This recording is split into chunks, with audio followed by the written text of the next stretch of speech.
Pues muy buenas tardes a todos los que estamos aquí convocados, reunidos en esta plataforma pues digital. Es un gusto saludarles, su servidor, el padre César Delgado Delgado, eh, secretario de la Dimensión de Pastoral Penitenciaria Católica aquí en México.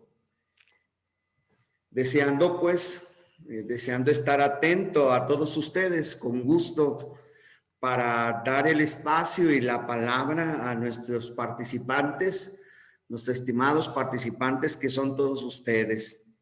En este curso que sabemos todos de formación política, desde la doctrina social de la Iglesia, que organiza y ha invitado Seps Caritas Mexicana, el Consejo Nacional de Laicos, la Dimensión Pastoral para los Laicos de la SEM y la Universidad Pontificia en México, teniendo presente nuestro objetivo general, ¿verdad?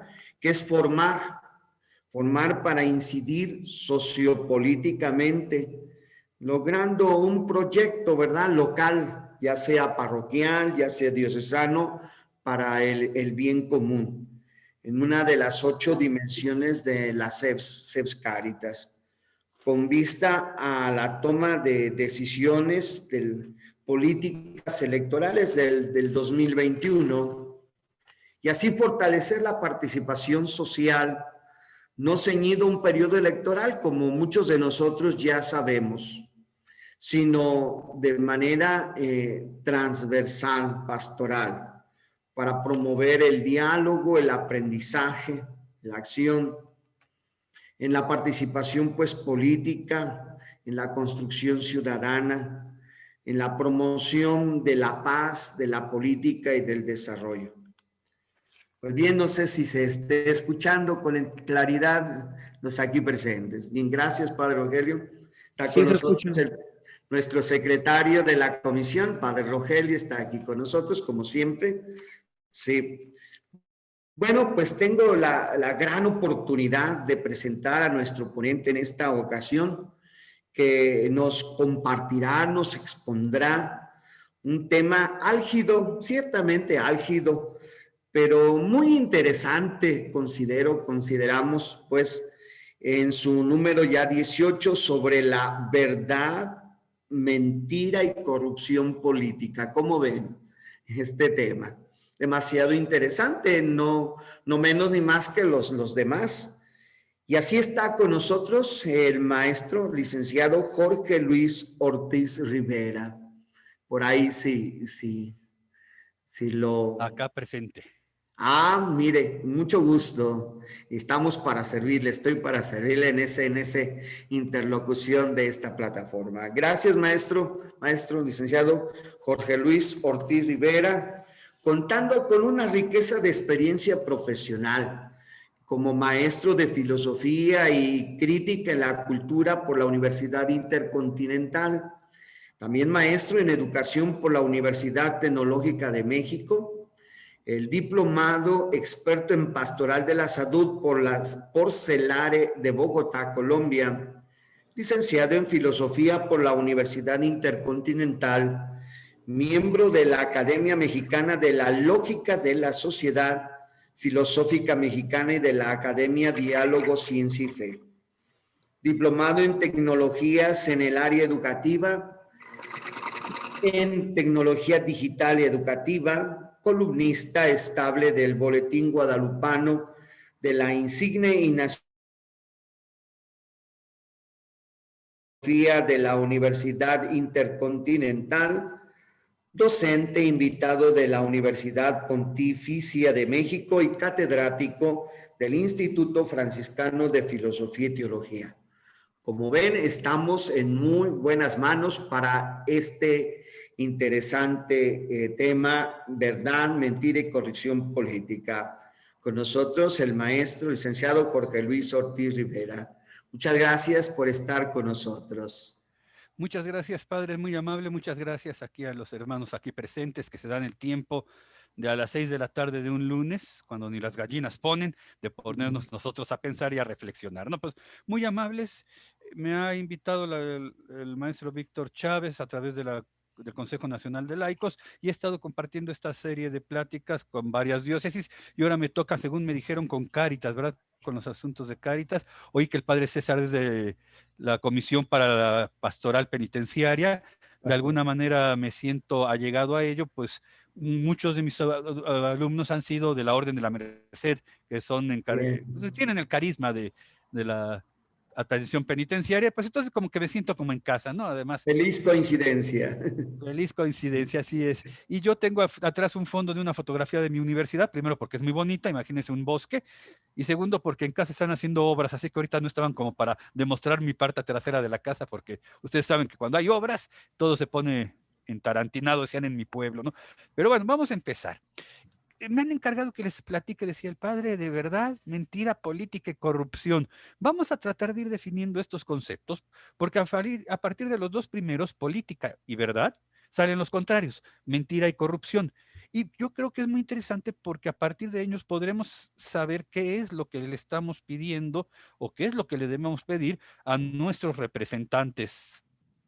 Me dice aquí la señal que el anfitrión inhabilitó la función de compartir pantallas. No sé si a los compañeros de staff me puedan permitir compartir la pantalla Mara, por favor. para Gracias. poder... Vamos, maestro. Ya está, padre. ahora, si prefiero, Gracias. de hecho, así a capela, ¿no? Pero siempre es bueno. Adelante, maestro. Sí. Ahora vamos a ver, vamos a compartir. Sí, ahora sí ya puedo. Gracias. Gracias, muy amables. Bueno, entonces déjenme compartir y vamos a ir platicando. Voy a ir regresando con ustedes cada que sea necesario. Ustedes me van deteniendo esto. Y bueno, mi currículum ya lo lleno. Verdad y mentira políticas. Vamos a dar unas pistas de reflexión que seguramente las hemos tenido ahí guardadas y empolvadas y conviene que las vayamos sacando al aire para que no se muezca, sobre todo en este año electoral, pero como decía al principio, que se haga de manera transversal. Nuestra conciencia política ha de ser necesariamente una conciencia diaria, no solo en épocas electorales, ¿no? Miren, y pues decían que soy maestro, y sí soy maestro en varias instituciones, y lo que he aprendido bien es que un buen principio es definir las cosas, porque si no, estamos en diálogos entre sordos. Y vamos a empezar a definir estos dos principios que les estoy comentando, verdad y mentira política. Vamos a empezar por política, después por verdad, y recordemos que una definición expresa lo que algo es. De donde si encontramos la verdadera definición de lo que es política, podremos entonces determinar cuándo alguien habla verdaderamente como político y cuándo alguien ha corrompido esta función tan noble. Bueno, miren, nos podemos ir por las ramas, así como hacen los alumnos, y vámonos a Google, googleemos qué es política, etimología de política, vámonos a, como era en mi época, al pequeño Larousse Ilustrado, un diccionario tremendamente gordo y que nunca te sacaba de apuros, pero bueno, vamos a presentarlo y nos dirían que política deriva de polis, ciudad y coica relativo a, de donde la política serían las actividades relativas a la vida de la ciudad y la gente se queda conforme con eso, no tomando en cuenta que en esta definición de diccionario ya existe, pues si no una mentira, sí una inexactitud, porque polis en sentido estricto no significa ciudad. A ver, ciudad podría decirse civitas, civitatis, urbes, que son los latinos, de donde viene ciudad, civitas, civitatis, ¿no? Y polis, desde luego, no viene de ahí, porque es griego. Entonces, primera característica, entendamos qué es lo que se tiene en mente en la Grecia antigua, que es la política, para poder entender cómo hemos desvirtuado este concepto y entonces entender por qué está corrompido, ¿no? Mientras que civitas civitatis sí es una concepción latina, polis no lo es una concepción griega. Y entonces habría que entender, repito, en qué contexto se utilizaba este concepto, la polis. Ni remotamente es nuestro concepto de ciudad. La ciudad era Roma, acuérdense, Roma sí era una ciudad y de esa ciudad surgió el Imperio Romano. Pero Grecia vivía en polis, que no es lo mismo. Porque polis surge, si me permiten anotarlo aquí, de un concepto griego, ahorita lo decimos, que es la hibris, el miedo a la hibris. Toda la cultura griega, contrario a la romana, parte del concepto hibris, que es desmesura. la cultura griega está fundada en el miedo a las desmesuras. Por eso el arte griego es tan matemático, la música tan medida, la concepción de imperio, no existe un imperio griego. Vamos, son ciudades que hablan más o menos el mismo idioma, que tienen más o menos la misma religión, que se gobiernan más o menos igual, pero no es una confederación, ni siquiera eso es una confederación. Por eso cuando Alejandro Magno intenta expandir a Macedonia hasta llegar a la India, los griegos lo vieron con desagrado y hasta con asco. Oye, ¿qué te está pasando? Lo que ha fundado la cultura griega es el miedo a la hibris, es decir, a la desmesura, el miedo a la desmesura. Para muestra, 3 botones. Vamos a hablar 3 botones para ver en qué consiste esto y entonces entendamos en qué nos estamos moviendo en términos de política. El miedo a la hibris es, según la tesis que estamos presentando, lo que configura el concepto de polis, porque es lo que configura toda la cultura griega. Y ahí en la ilustración podemos ver a Dédalo e Ícaro, que es una leyenda mitológica griega bien conocida por nosotros. Creta está sufriendo los embistes, los peligros, los ataques de Minotauro. Minotauro, aquel hijo ilegítimo de Zeus con la diosa de Creta, y para convencerla Zeus se disfraza, se convierte en un toro, y entonces de esa unión ilícita surge una criatura mitad toro y mitad hombre. Bueno, hasta ahí las cosas ya están mal. Y todavía se ponen peor cuando Minotauro sale de pocas pulgas, ¿no? Y se la pasa atacando a toda la ciudad. Contratan pues a Dédalo, a quien tenemos aquí, lo contratan para que cree un laberinto. Al fin y al cabo, Dédalo es el mejor arquitecto de aquella época. Y Dédalo lleva a su chalán, a su hijo, ¿no? A Ícaro. Y entre los dos construyen un laberinto tan perfecto que cuando quieren escapar ellos mismos no logran escapar del laberinto, pero a Dédalo se le ocurre, utilizando las plumas de las aves de la isla y la cera de las abejas, construir unas alas que le permiten pasar volando. Hasta ahí, hasta los dioses se admiraron de lo ingenioso que era Dédalo. Pero Ícaro, un jovencito y al fin jovencito y reflexivo, empieza a volar. Mira papá más alto, mira papá más alto, mira papá más alto. Y conforme se va acercando al sol, la cera se derrite, las alas se desbaratan, cae al mar y muere. Ícaro fue castigado por su desmesura. Por eso les digo, la cultura griega está basada en el miedo a la desmesura. A ver. Este personaje seguramente lo recordarán, Midas, el rey Midas. Midas no es un hombre malo, es un rey y además de un reino rico, al grado tal que aquella mañana salió a cazar a su pueblo, a su bosque, perdón, personal, y en lo que está cazando encuentra a un sátiro. ¿Ustedes recuerdan los sátiros? Estos seres mitológicos, mitad cabra, mitad hombrecillo, que siempre andan detrás de las ninfas, perdón. Pues aquel día nuestro amigo Midas salió y encontró a este sátiro herido. Estaba herido, mal golpeado. Seguramente se había metido con la esposa de uno de los habitantes del lugar y que lo había dejado golpeado. Y aquí vemos el talante de Midas. Midas se compadece y se lo lleva al palacio. Entonces, veamos que Midas no es un hombre malo. El problema surge al otro día, cuando Apolo, el rey del sol, sale con su carro a recorrer todo el mundo y desde lo alto descubre al sátiro en el palacio de Midas. Y el sátiro era parte de la corte de Apolo, era uno de sus sirvientes. Y entonces baja el dios Sol al palacio de Midas, agradecido, le dice a Midas, oye, qué bueno, pídeme lo que quieras en agradecimiento. Y vean, Midas, siendo un hombre rico, pidió todavía más riqueza, se desmesuró, perdió toda mesura y pidió que todo lo que toque se convierta en oro. Y el dios había empeñado su palabra, así que lo cumplió. Parece que todo va muy bien. Midas empieza a tocar aquí y allá y se empieza a emocionar, su palacio de oro, su carruaje de oro, las puertas de oro, hasta que por fin le da sed y hambre. Le acercan comida y le acercan bebida y todo se convierte en oro, polvo de oro el agua, la manzana en oro, no la puede comer. Las cosas se están poniendo color de hormiga, como dicen en mi pueblo. Asustado regresa al palacio para buscar a los sacerdotes de Apolo para deshacer el trato. Y el problema, y es lo que vemos aquí en esta escena, el problema es que quien lo vio primero regresar fue su propia hija. que no lo ha visto en el día anterior porque se había ido de casa y en este día porque se la pasó toqueteando para convertir en oro todo el reino. Emocionada, la hija llega y lo abraza y al momento que lo abraza se convierte en oro. Ten cuidado con lo que deseas porque se puede cumplir, y a Midas le pasó la desmesura. El último relato mitológico, y sí les quiero compartir para que vean la fuerza que tiene la desmesura como coacción entre los griegos, es Ulises. Ulises, el que consiguió que se acabara la guerra de Troya, inventando el famoso caballo de Troya.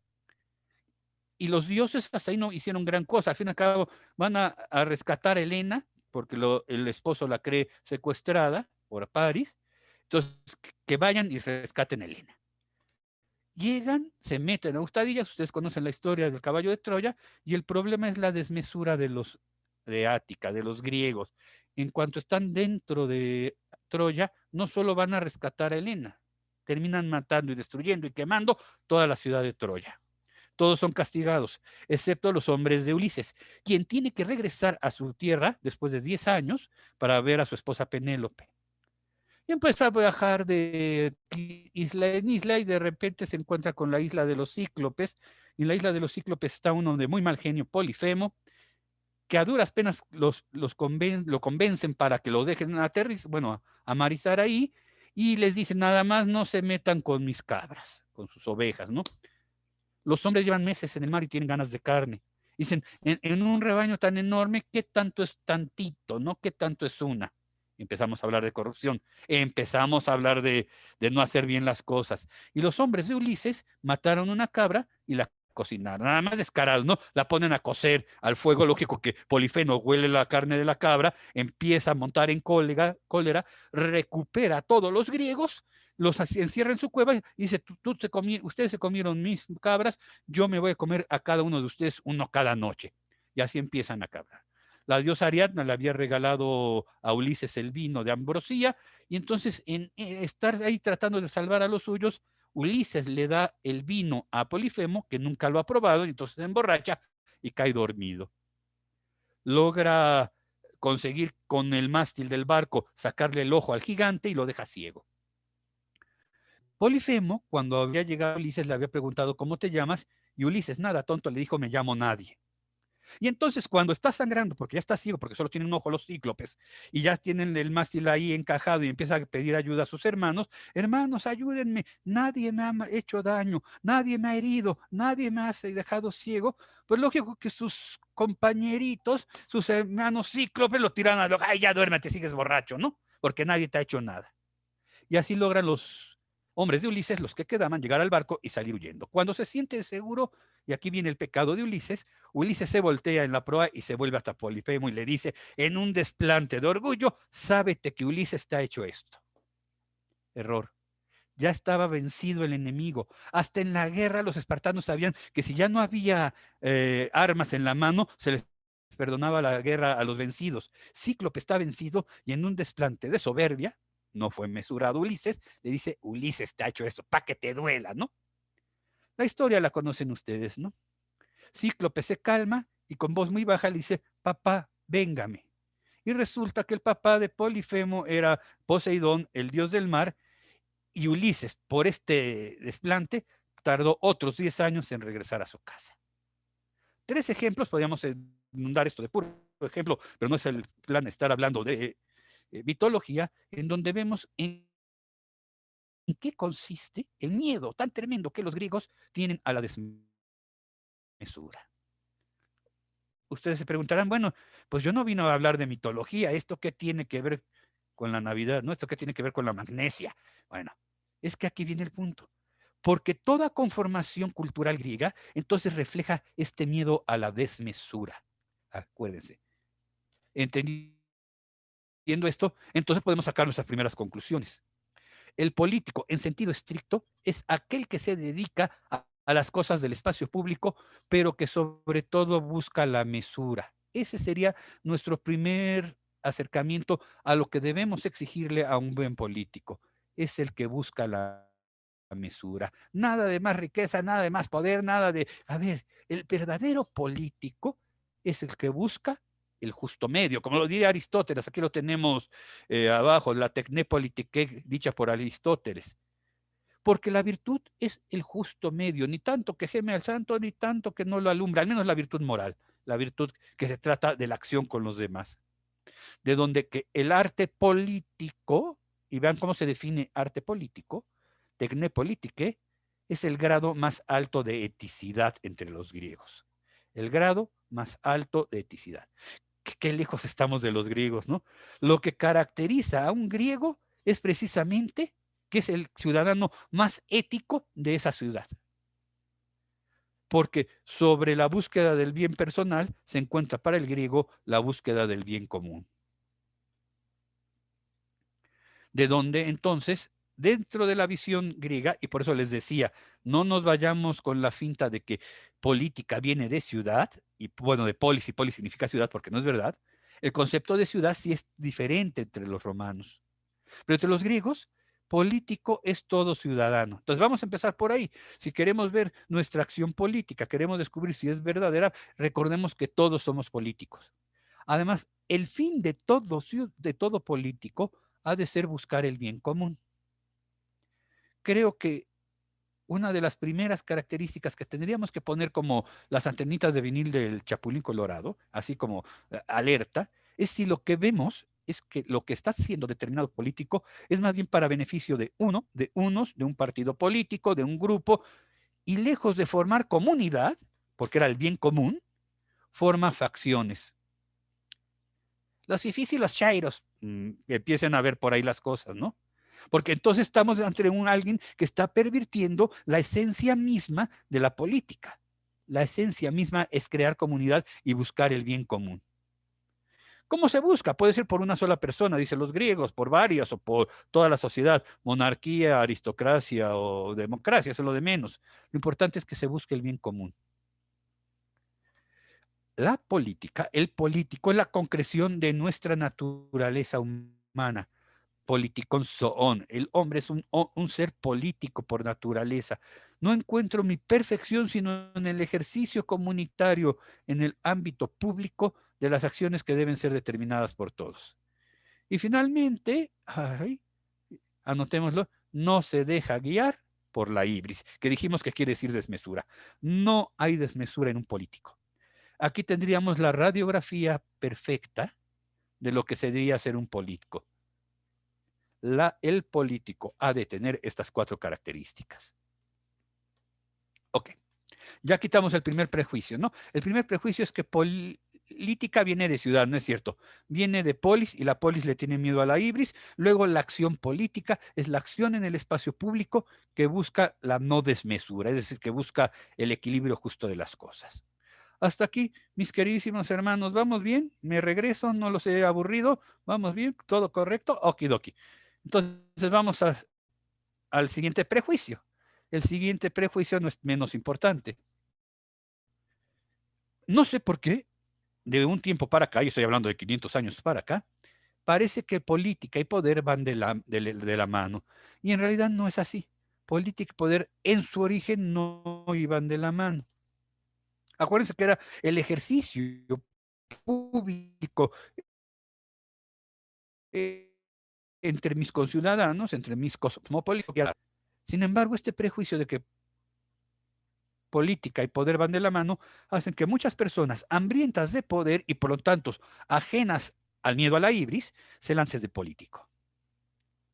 Y miren, dentro de la realidad política, y aquí estoy citando ya no a los griegos, sino a teóricos contemporáneos, esta teoría la expresa Luigi Ferrajoli en sus textos y en sus trabajos acerca del Estado garantista, es decir, un Estado de derecho donde las garantías se respeten, el Estado de Constitución.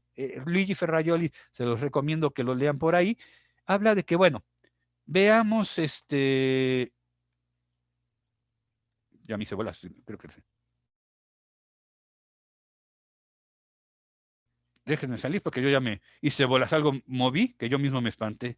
Ya saben cómo son estas cosas modernas, ¿no? Ahí está. El poder se gana por 2 vías. Y no quiere decir una u otra. Se ganan por 2 vías. Esta y la otra también. Cuando alguien consigue la legalidad y legitimidad, ese poder se gana en forma de autoridad. A ver, vamos por partes, repito. Política solo adquiere poder cuando ha tenido legalidad y legitimidad en la determinación de quién ha de ejercer el servicio comunitario en el espacio público. Esto es muy fácil de entender, veamos. La legalidad se consigue por el cumplimiento estricto, puntual, de las reglas del juego establecidas por los legisladores, ¿no? Esta cuestión tiene que ver por los legisladores, de donde si nos parece que quien gana en una elección no es legalmente el que gana, habría que preguntarnos primero si no es un error de la legalidad, un error de la legalidad. Miren, recordemos los últimos sexenios que hemos vivido.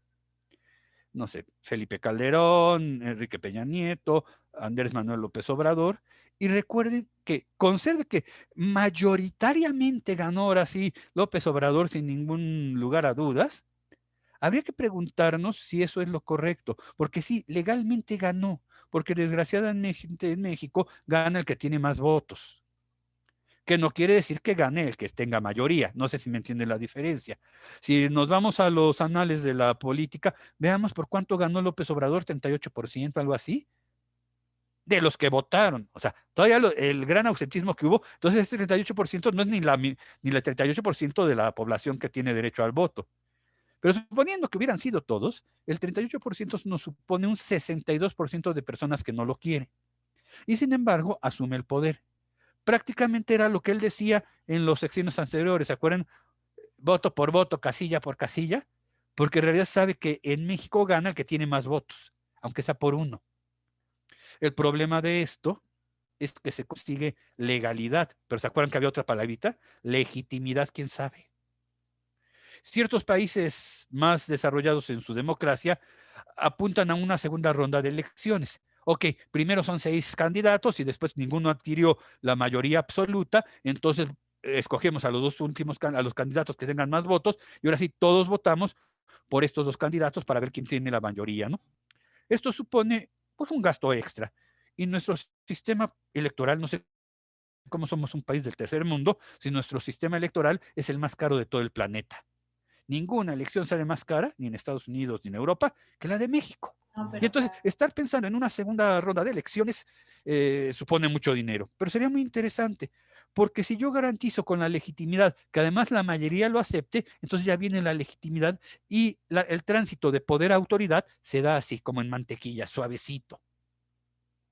La Santa Madre Iglesia es muy sabia en estas cosas. Cuando hay que elegir al romano pontífice, se pide la mayoría, pero la mayoría no es 50% más uno, es 2/3 más uno. O sea, porque con eso garantizo que la inmensa mayoría de los cardenales votantes acepten al que estamos eligiendo. Pues eso es lo que está diciendo Ferrajoli. A ver, en un Estado garantista, las elecciones o el modo de elegir al gobernante tendría que buscar, por un lado, y eso es importante, la legalidad. Y ya dijimos, eso depende de los legisladores. Pero por otro lado, habría que asegurar la legitimidad en la persona que ha sido elegida, es decir, el reconocimiento del gobernante por parte del gobernado. El poder, y aquí vamos a ponerlo, el poder viene unido a la legalidad. El puesto te da el poder. La legitimidad, lo que produce no es poder, sino lo que los grandes políticos dicen que es autoridad. Más allá del poder, la política se ejerce con autoridad, porque tengo el reconocimiento del gobernante por parte del gobernado. Si yo logro juntar legalidad y legitimidad, entonces estaremos garantizando que se pueda ejercer, no sé cómo llamarle, el ejercicio el servicio del poder, el ejercicio de la administración pública. Hay muchas maneras de decirlo, pero si no tenemos junto con la legalidad, la legitimidad, ello es muy difícil. De donde sería importante descubrir cuáles son los elementos necesarios para adquirir legitimidad en el ejercicio del poder. Primero, el reconocimiento. A ver, la gente te reconoce. por tu probidad, por tu preparación, por tu conocimiento, por tu vida pública. Y no se trata de estar hurgando trapitos sucios en las personas, ¿no? Tienes una buena fama. Además, tienes un reconocimiento por parte de quien tiene que reconocerte, ¿no? En este caso sería el TRIFE, pero bueno, hay una confirmación por parte de quien te tiene que resarcir. Pero te estás ganando ese puesto por el trabajo diario que has tenido antes de las elecciones y después de las elecciones en beneficio del bien común. Y aquí sí quiero hacer un paréntesis. Yo no sé si un futbolista, por goleador que sea, haya tenido un trabajo previo que lo avale para poder ser propuesto como candidato a una gubernatura o un ayuntamiento. Y dígase también de artistas, y no puedo decir ya encueratrices porque es un pecado ante las autoridades, pero son encueratrices que se lanzan porque, pues no sé si la encueratrices sea un beneficio para el bien común, ¿no? O sea, al servicio de la comunidad. Y tenemos actrices respetables en su persona y en su oficio, pero que de política no saben nada. Cuando alguien trabaja, la legitimidad se consigue inmediatamente. Quiero poner un ejemplo de ahorita acaba de terminar, entonces de 3 años para atrás, después otros 3 años porque hay que dejar pasar un tiempo, y entonces de hace 9 años y de hace 3 años. El ayuntamiento de Orizaba, no sé si aquí hay algún miembro de la diócesis de Veracruz o de Jalapa, por ahí, no me dejarán mentir, el señor Díez logró conseguir las elecciones, y cuando tuvo que dejar el poder, porque se acabó su mandato, lo que yo nunca había visto, la gente lloraba para que se quedara. Y no se podía quedar porque la Constitución de Veracruz no lo permite. Entonces tuvieron que hacer otra elección y lo escogieron a otro presidente como de transición, y cuando se vuelven a hacer elecciones, lo vuelven a reelegir como presidente municipal de Orizaba. ¿Qué hizo este hombre que la gente lo volvió a elegir? Y en el segundo periodo de su mandato la gente le decía, por favor, no te vayas. Eso es a lo que me refiero yo como legitimidad. La legitimidad se consigue, pues, sí, por reconocimiento, sí, por tu confirmación, pero también por el trabajo diario desde antes. Pensemos en quién votamos o en quiénes aceptamos como candidatos. Mucho de lo que nos pasa a nosotros es que dejamos la vida política a los políticos, sin recordar, ¿se acuerdan lo que dijimos? Que en el origen ser político es todos somos políticos, todos los ciudadanos somos políticos. Entonces, la elección de los candidatos debería estar basada en las necesidades y en el reconocimiento del público. Tiene que haber también un alto grado de probidad moral.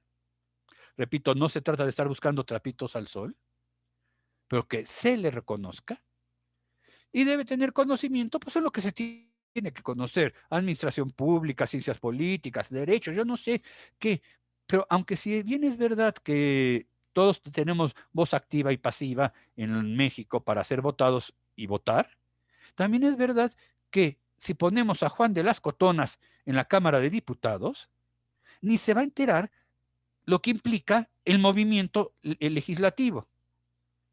Parece ser que lo único que hay que hacer, hay que hacer un cambio a una ley, pues lo cambio y ya. Y no se da cuenta. Yo he tenido la oportunidad en varias escuelas de derecho, entre ellos la Pontificia, pero también en la Escuela Internacional de Derecho y Jurisprudencia, que es para notarios, de compartir en la asignatura de lógica del derecho.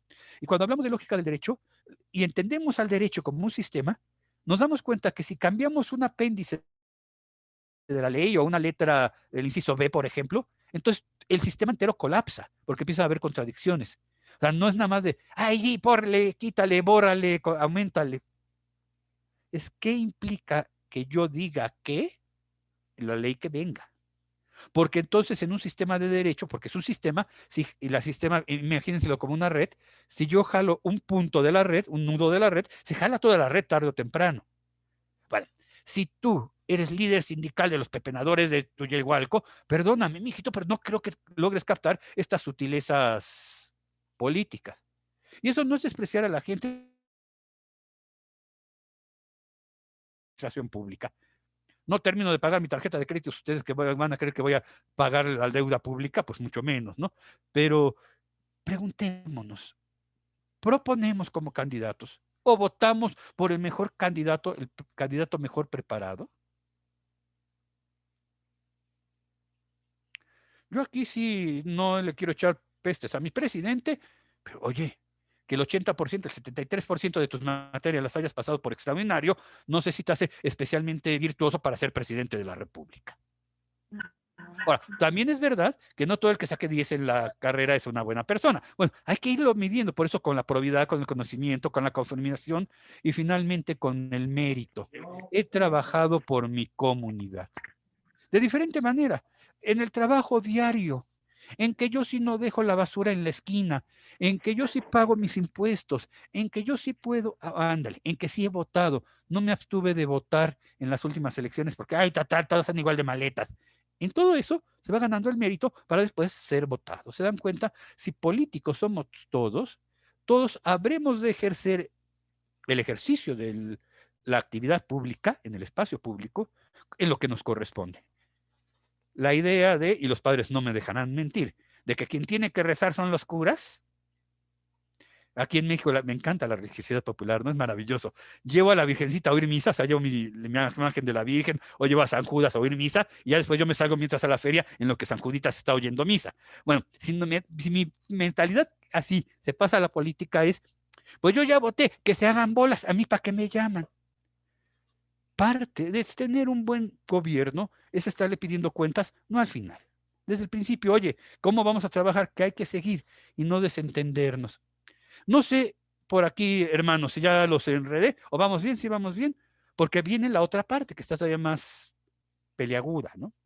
Porque hasta ahorita lo que nos hemos enterado es qué es lo que le tengo que pedir yo a un político para que diga que verdaderamente hay ejercicio político, porque ¿se acuerdan que el tema es verdad política? Si yo, bueno, y esto sí tengo en diapositiva, perdónenme. Entonces llegamos a la conclusión de esta primera parte.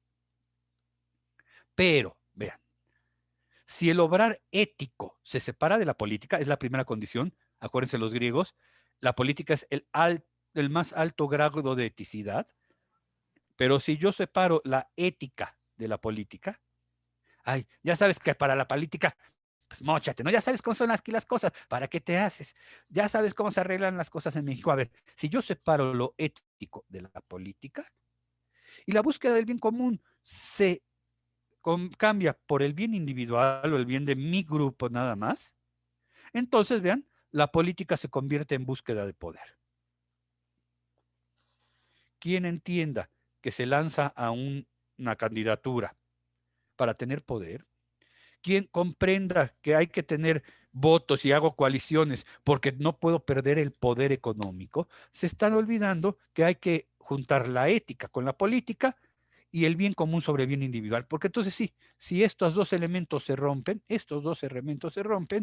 la triste realidad que nos queda, vean ahí está la cara triste, y la triste realidad en que nos queda es que efectivamente lo que vamos a ver este año en las elecciones es una rebatinga y no sé de qué. Una rebatinga de un país hecho jirones.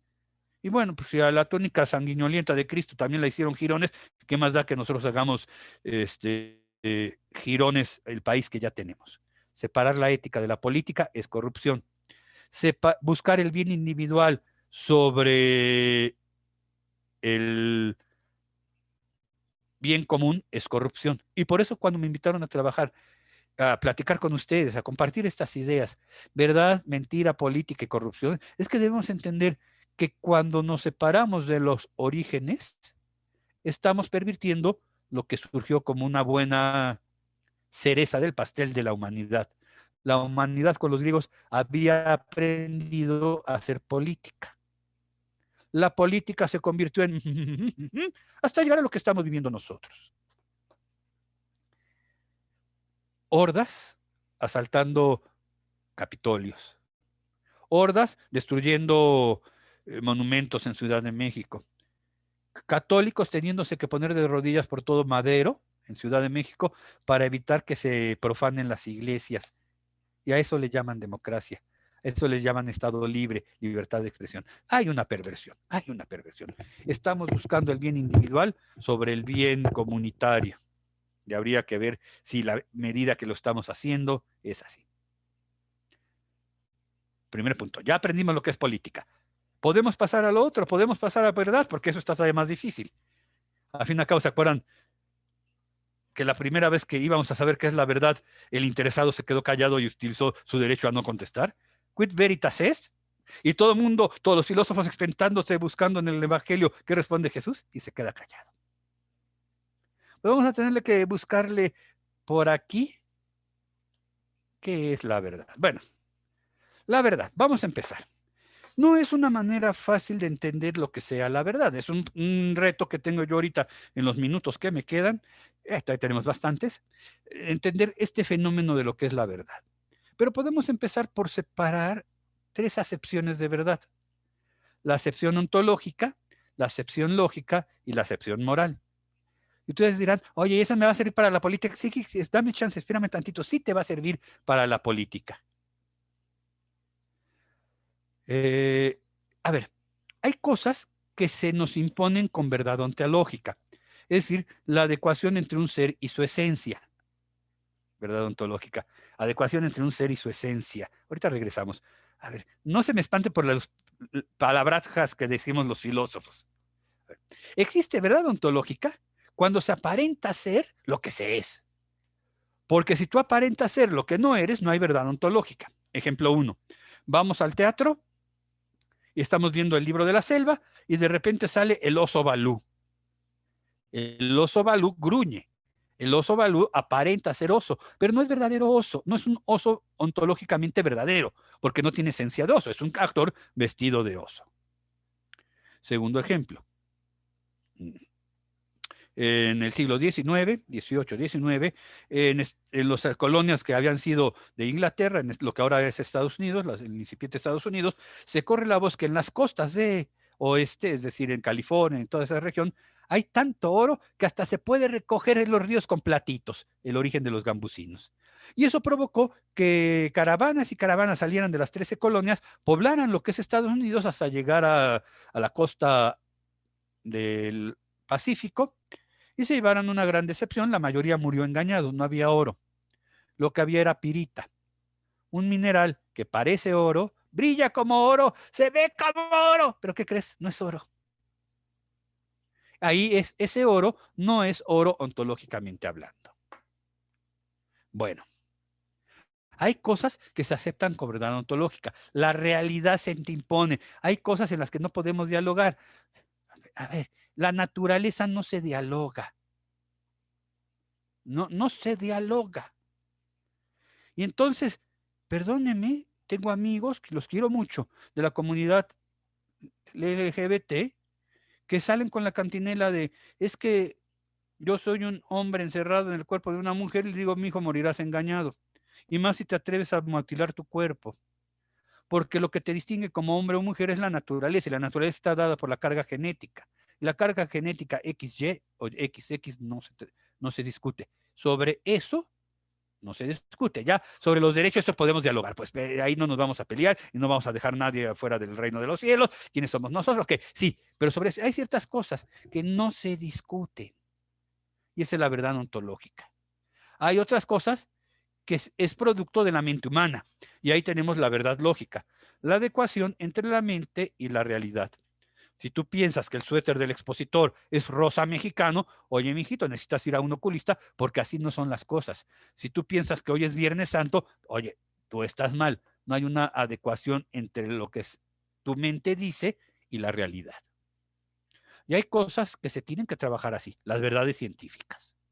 Entonces, hay cosas que se nos imponen por verdad, hay cosas que se nos imponen por verdad lógica, y hay cosas que están sujetas a la verdad moral. La adecuación entre lo que se piensa, se dice y se hace. Ay, México, tan lindo, pero con tantas aberraciones, ¿no? La adecuación entre lo que se piensa, se dice y se hace. ¿Se han dado cuenta que en México enseñamos para ser mentirosos morales? No sé ustedes, pero la primera vez que yo pedí permiso a mis papás para ir de fiesta, que tendría 11, 12 años, estaba en la primaria, y era el cumpleaños de uno de mis compañeritos,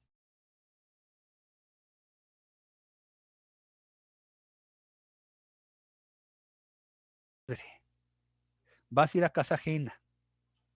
Y si te sirve algo que no te gusta, te lo comes. ¿No? Todas las mamás trabajan en la misma escuela, ¿no? Porque es lo que se dice. ¿Qué creamos con esto? Creamos gente que no acepta la verdad moral como natural en ellos. Porque se va a sentir, a ver, lo que tienes que aceptar es que se tiene que pensar, obrar y decir en el mismo nivel para que haya verdad moral. Si no, eres un hombre mentiroso. Tu actitud no es honesta. Oye, pero se va a sentir, la señora, porque ese fue el pretexto bueno, la explicación, no el pretexto, la señora se cansó haciendo la comida para que tú salgas con que no te gusta. Lo que habría que enseñar entonces es a ser asertivo. ¡Ay, guácala de perro! No sé para qué tiene manos. No, pues así no se dicen las cosas. Perdóneme, señora, le agradezco mucho, pero yo no acostumbro a comer lo que no acostumbro es comer. Me podría yo quedar con el pastelito o con la gelatina o el puro refresco. Usted no se moleste. La asertividad, y eso debe ser también político, es decir lo que se tiene que decir, cuando se tiene que decir, a quien se tiene que decir, como se tiene que decir. ¿Se dan cuenta que es sencillo? Decir lo que se tiene que decir, a quien se tiene que decir, cuando...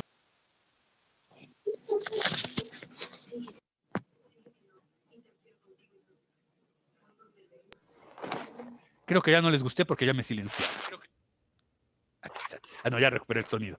A ver, decir lo que se tiene que decir, a quien se tiene que decir, cuando se tiene que decir, cómo se tiene que decir. Y eso se llama asertividad. Yo puedo enseñarle a mis jóvenes generaciones a ser asertivos. No se trata de ser hirientes. No se trata de hacer leña del árbol caído. Pero no se trata de que vivamos culturalmente solapando las mentiras.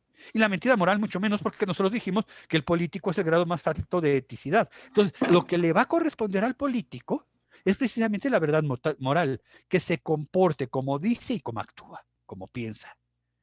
Si yo pienso que la comida no me gusta, pero digo, ay señora, qué rico, yo lo como, lo que estoy creando en los niños, perdónenme, lo que estoy creando es gente que aprende a mentir. Para hacerte feliz, ¿va? Entonces no te quejes cuando tu hijo adolescente altere las calificaciones de la boleta porque lo hizo para hacerte feliz. Es la misma tónica. La gente empieza a mentir porque se le enseña a mentir. No le vayas a decir a tu abuelita que huele feo. Es más bien, abuelita, te traje un perfume para que huelas mejor. Y ya la cosa quedó mejor solucionada. Pues hay que buscar la cosa, hay que decir. Cuando se tiene que decir, cuando uno está enojado no se dice. Cuando uno no ha pensado las cosas no se dicen. Yo creo por eso que el presidente actual se pone en una situación tan vulnerable por sus mentadas mañaneras. ¿Se dan cuenta que a fuerzas de estar contestando sobre la marcha en preguntas de los reporteros y todos los días, llega un momento que las cosas no se dicen bien pensadas? Y entonces se dicen cosas que no se quisieron decir. La figura presidencial, yo recuerdo, y creo que ustedes estarán de acuerdo conmigo, aparecía en televisión en cadena nacional cuando las cosas eran muy, muy importantes. Pero si yo me arriesgo todos los días a hablar, corro el riesgo de no ser asertivo y entonces tener que recurrir a la mentira moral. Y ya no estoy con mentiras morales. No sé si me estoy explicando, grupos. Si hubiese dudas, apúntenmelas por ahí o en el chat y después seguramente habrá un momento de compartir entre todos y enriquecernos. Al Porque al final, final, maestro, al final estaremos pues compartiendo las preguntas o exponiéndolas y también compartiendo respuestas. Gracias. ok, gracias, padre. Pues, seguimos entonces. Ya vimos. ¿Y ahora qué es la verdad? Bueno, depende de qué nivel hables. Pero dentro de esto, recordemos que podemos asumir la verdad en dos sentidos. Y no todo está hecho para asumir la verdad en dos sentidos, perdónenme. Uno en sentido débil y otro en sentido fuerte. La verdad en sentido fuerte es una absoluta, inmutable y eterna. Entonces, tengamos cuidado con aquello que determinamos como verdadero en sentido fuerte. A ver, un dogma religioso no se discute, es una verdad en sentido fuerte. Las verdades de la naturaleza no se discuten, son una en sentido fuerte. Pero díganme ustedes, si vale la pena pelearme con una absolutidad inmutable y eterna sobre mi perspectiva política. Y ahí ya no funciona. En la política yo no puedo trabajar con una verdad en sentido fuerte. Porque la política, y aquí estoy siguiendo los textos de Eduardo Nicol, debe asumir la perspectiva perspectiva de la verdad en sentido débil. Desde un sentido débil yo puedo distinguir la verdad de comunidad, la verdad científica y la verdad de hecho. La más sencilla es la verdad de hecho. En el ser estamos, ¿no? Aquí estamos, aquí esto es la realidad, que era lo que decíamos de verdad ontológica. Esa no se discute. La de verdad científica va creciendo con el tiempo, ¿no? Faltaba más. Sabemos más que antes, eso sí. Pero existe algo que a veces nos da miedo hablar de ello, que es la verdad de comunidad. Hay ciertas cosas que son verdaderas en la medida que esa comunidad lo construye. Ahora, no quiere decir que renunciemos a toda verdad de hecho ni a toda verdad científica, ¿no? Pero hay ciertas cosas, generalmente las vamos a llamar nuestras ideologías políticas o nuestros ideales políticos más que ideologías, nuestros ideales políticos, por ejemplo, que tienen que ser consideradas como una verdad de comunidad. Al fin y al cabo, quien ejerce el poder lo ejerce en nombre del pueblo. Luego, entonces, habrá que asumir que la verdad de su palabra, la verdad de su proyecto político, la verdad de su plataforma política es una verdad de comunidad. ¿Cuáles son las características de la verdad de la comunidad? Primero, es un constructo. Se va construyendo poco a poco. Se va construyendo entre todos. A ver, qué bueno que ganó el partido B y el A y el C nos quedamos llorando. Bueno, sí, pero qué bueno. No somos enemigos, formamos parte de la misma nación. Y entonces A y C le pueden ir ayudando a B a completar el proyecto de gobierno que tenga. Porque el proyecto de gobierno es una verdad de comunidad, por lo tanto es histórica. O sea, yo no me puedo casar con los ideales de Lázaro Cárdenas. El México de Lázaro Cárdenas no es el México que vivimos hoy. No me puedo casar con los ideales de, no sé, Benito Juárez. El México de Benito Juárez no es el México que vivimos hoy. Y el país que está viviendo hoy una pandemia que ninguno de los candidatos había previsto en sus plataformas políticas y en sus planes de gobierno, hace que reconozcamos que el plan de gobierno también es histórico y que debe ser construido entre todos, no solo entre los de su partido, entre todos.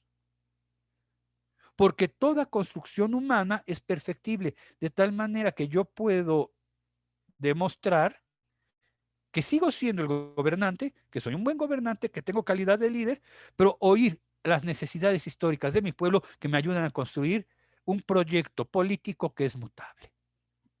No sé si se están dando cuenta que le estoy dando las características del actuar verdadero de un político. Un político en el ejercicio político, y solo en el ejercicio político, no puede asumir una verdad en sentido fuerte, una inmutable, eterna, absoluta. A ver, esas son verdades para otro tipo de realidades. El ejercicio político es ejercicio de bien común y por lo tanto mis ideales de partido no valen más que las necesidades de mi pueblo, cuestión histórica. Y por lo tanto, mi percepción de lo que es un gobierno no vale más que el clamor del pueblo al que estoy gobernando, porque es un constructo. Y reconozco que cuando enmiendo la página, es que estoy perfeccionándola, porque toda propuesta humana necesariamente es inmutable, perdón, mutable, necesariamente va cambiando. Apliquemos esto a los grandes tiranos de la historia y se darán cuenta que lo primero que empieza a ver son verdades absolutas en cuestiones políticas. Y permítanme la expresión poco caritativa y poco educada, pero así hablaba mi abuela, y es ahí donde la puerca torció el rabo, ¿no?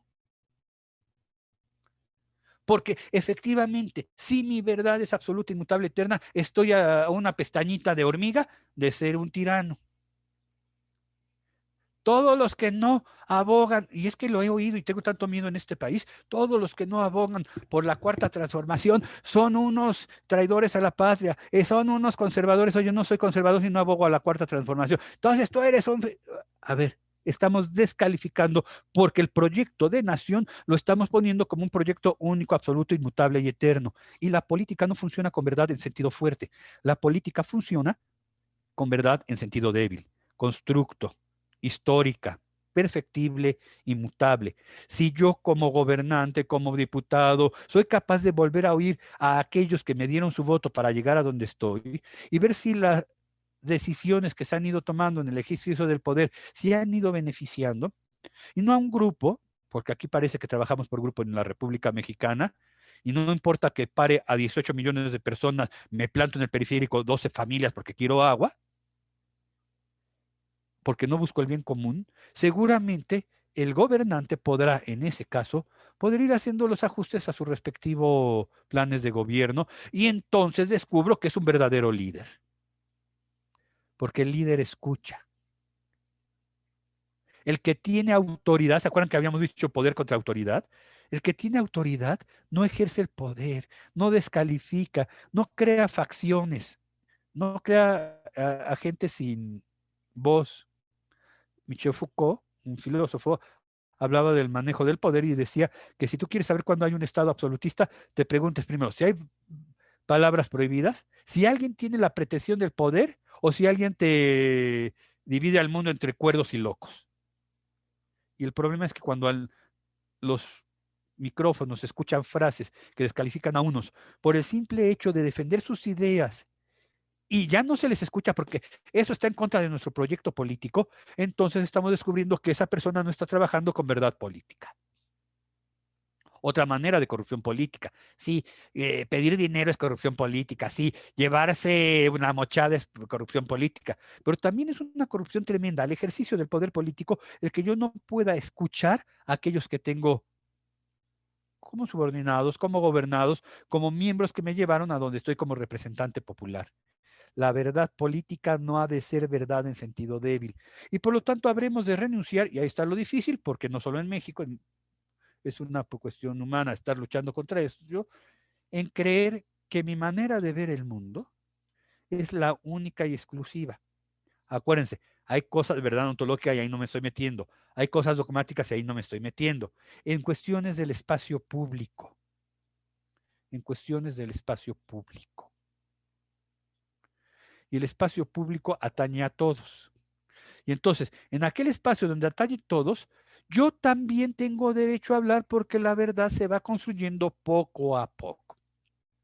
Bueno, no sé si los hice bolas. ¿Sí quedó clarito? Porque viene todavía un poquito más. Y entonces, si ya aprendí que existe la verdad en sentido débil, y esta verdad en la política tiene que ser una verdad de comunidad, entonces ya la puedo distinguir que existe una verdad científica. Y la verdad científica parte de hipótesis, incluso las hipótesis falsas, desde 1990 la UNAM ya acepta que si tu tesis tiene como conclusión que tu hipótesis fue falsa, sí vale para titularte, porque al fin y al cabo ya sabemos que el camino no es por ahí, sino por otro lado, ayudan a avanzar el conocimiento. Y lo que pasa es que las verdades científicas se establecen en fórmulas matemáticas. ¿Y esto qué tiene que ver con nuestra charla? Que si también hay políticos que trabajan en términos de tiranos, de yo tengo la verdad y todos los demás están mal. ¿Se acuerdan de la Tronchatoro? Era Matilda, una película de hace muchos años, de una niña que movía las cosas con la mente. Entonces llega a una escuela que la directora era la señora Tronchatoros, ¿no? Una mujer pérfida, malvada. Yo estoy bien, tú estás mal, yo soy grande, tú chico, y eso nadie lo va a cambiar. Bueno, si un político se comporta como la señora Tronchatoro, no es verdadero político. Pero vamos, si un político se comporta como Einstein, tampoco es político. Es verdad, y no tengo nada en contra de la Facultad de Ciencias Políticas. La política se puede hacer una ciencia. Pero debo entender que cuando yo llego al ejercicio de poder, la ciencia tiene que ceder lugar al factor humano, porque el hombre es mucho más importante que la fórmula matemática. Y si en aras de demostrar mi teoría económica, o mi fórmula de progreso, porque en el libro funcionó, y ese es el problema, funciona en el libro, funciona en el mundo de las matemáticas, no en el mundo de los seres humanos que tienen un factor que se llama libertad. La matemática no te da la libertad, pero el ser humano sí tiene un factor que se llama libertad. Y entonces las fórmulas matemáticas no funcionan como tal. ¿A qué me estoy refiriendo? A aquellos que estudian ciencias políticas o economía y quieren, perdónenme la letra temblorosa, es que escribo con el mouse, y quieren aplicar la ley tal cual, no se dan cuenta que por encima de esto está el valor de escuchar al subordinado, está el valor de ver por el bien común y no en bien de la matemática. No se puede ser un buen político, eres un político corrupto si te dejas guiar por una verdad en sentido fuerte. No puedes ser un buen político si eres científico en tu manera de ver la política. No es que la ciencia sea mala, es que en la práctica uno no puede estar haciendo ciencia con nuestros hermanos porque le coartas la libertad. Los manuscritos económicos del 44 de Carlos Marx tienen unas fórmulas económicas maravillosas, establecen el desarrollo de los pueblos. Ajá. Pero ni China, ni la Unión Soviética, ni Albania, ni Cuba, ni Corea del Norte han podido llevarlas a la práctica porque funcionan en papel y no en la realidad. Y eso es un riesgo muy tremendo. Pero sobre todo, yo creo que aquí tendremos que hacer esto. Si soy un político, tengo que reconocer la verdad de hecho. En el ser estamos. Eso quiere decir, más allá de partidos políticos, más allá de ideales de ciencias políticas, más allá de facciones, estamos en México. Y en México, como República Mexicana, queremos salir bien todos. Desde la península de Baja California hasta la península de Yucatán, pasando por todos los, por todos los kilómetros de la frontera norte y todas las costas del Pacífico y del Golfo de México. Todos vamos para allá. Perdón, si olvido eso, pues sí, creo Cancún y lo hago Emporio. Y después llega el siguiente presidente, bueno, Echeverría, después llega el siguiente presidente y Manzanillo fue la perla del Pacífico, bueno, la esmeralda del Pacífico. Porque antes ya Adolfo López Mateo había hecho Acapulco, y después siguieron Los Cabos, y ahora sigue el Tren Maya. ¿Y cuándo sigue México? En el ser estamos, y el ser se va imponiendo, las necesidades van trabajando.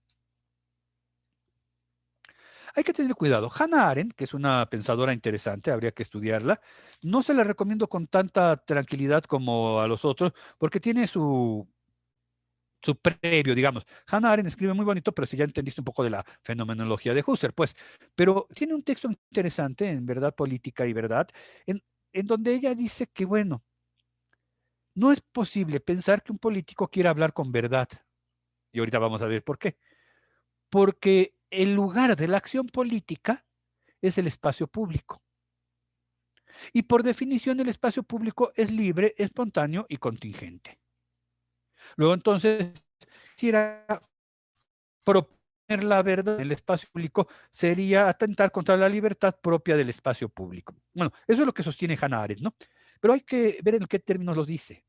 Ella le está tocando vivir los regímenes fascistas. Y entonces ella dice que la objetividad, la firmeza y la necesidad de las cosas en el ámbito político siempre están implicados con la idea de verdad, pero han conducido a cuestiones tremendamente difíciles para la humanidad. El lugar de la verdad tendría que estar utilizado por la opinión, donde expreso mi opinión sabiendo que no es la verdad porque en el espacio público no me interesa la verdad. La opinión desde el punto de vista de Hannah Arendt es el reflejo de los puntos de vista plurales de una sociedad. Y aquí un comentario, mis queridos cofrades, por llamarlo de alguna manera, mis queridos hermanos, ínclitos presbíteros de la iglesia que me acompañan, una cuestión. Si bien es verdad que la opinión debe ser respetada, hay que reconocer que no toda opinión vale. Y ese es el problema al que hemos llegado. Toda opinión vale, no, mijito, toda opinión no. O sea, es que en mi opinión, hoy podría ser jueves, sí, mijito, en tu opinión, pero si no está fundamentada, la opinión no vale. Entonces, cuando yo expreso mi opinión en el espacio público, mira, en tu casa expresa lo que quieras. En tu casa, llámale chorizo a los frijoles, no me importa, es tu casa.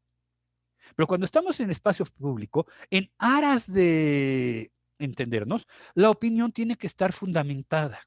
Y entonces sí, yo puedo entrar en un diálogo, intercambio de ideas y de opiniones cuando el otro tiene base. Pero cuando además es, porque así es, porque yo tengo derecho, y así lo veo yo, y toda opinión es válida. No, no toda opinión es válida. Es válida la opinión que está fundamentada y expresa un posible punto de vista de la realidad, no un inventado punto de vista de la realidad. Y Hannah Arendt se encontró también ante esto.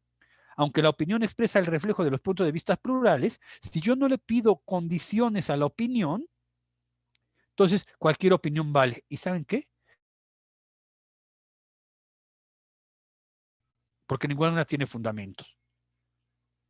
Por eso Hannah Arendt dice al final, ya cuando descubre lo que está diciendo, en los tipos de regímenes totalitarios, el problema fue que no hubo un adecuado uso de la verdad. Al contrario, se construyeron datos y registros para falsear la realidad y la opinión pública.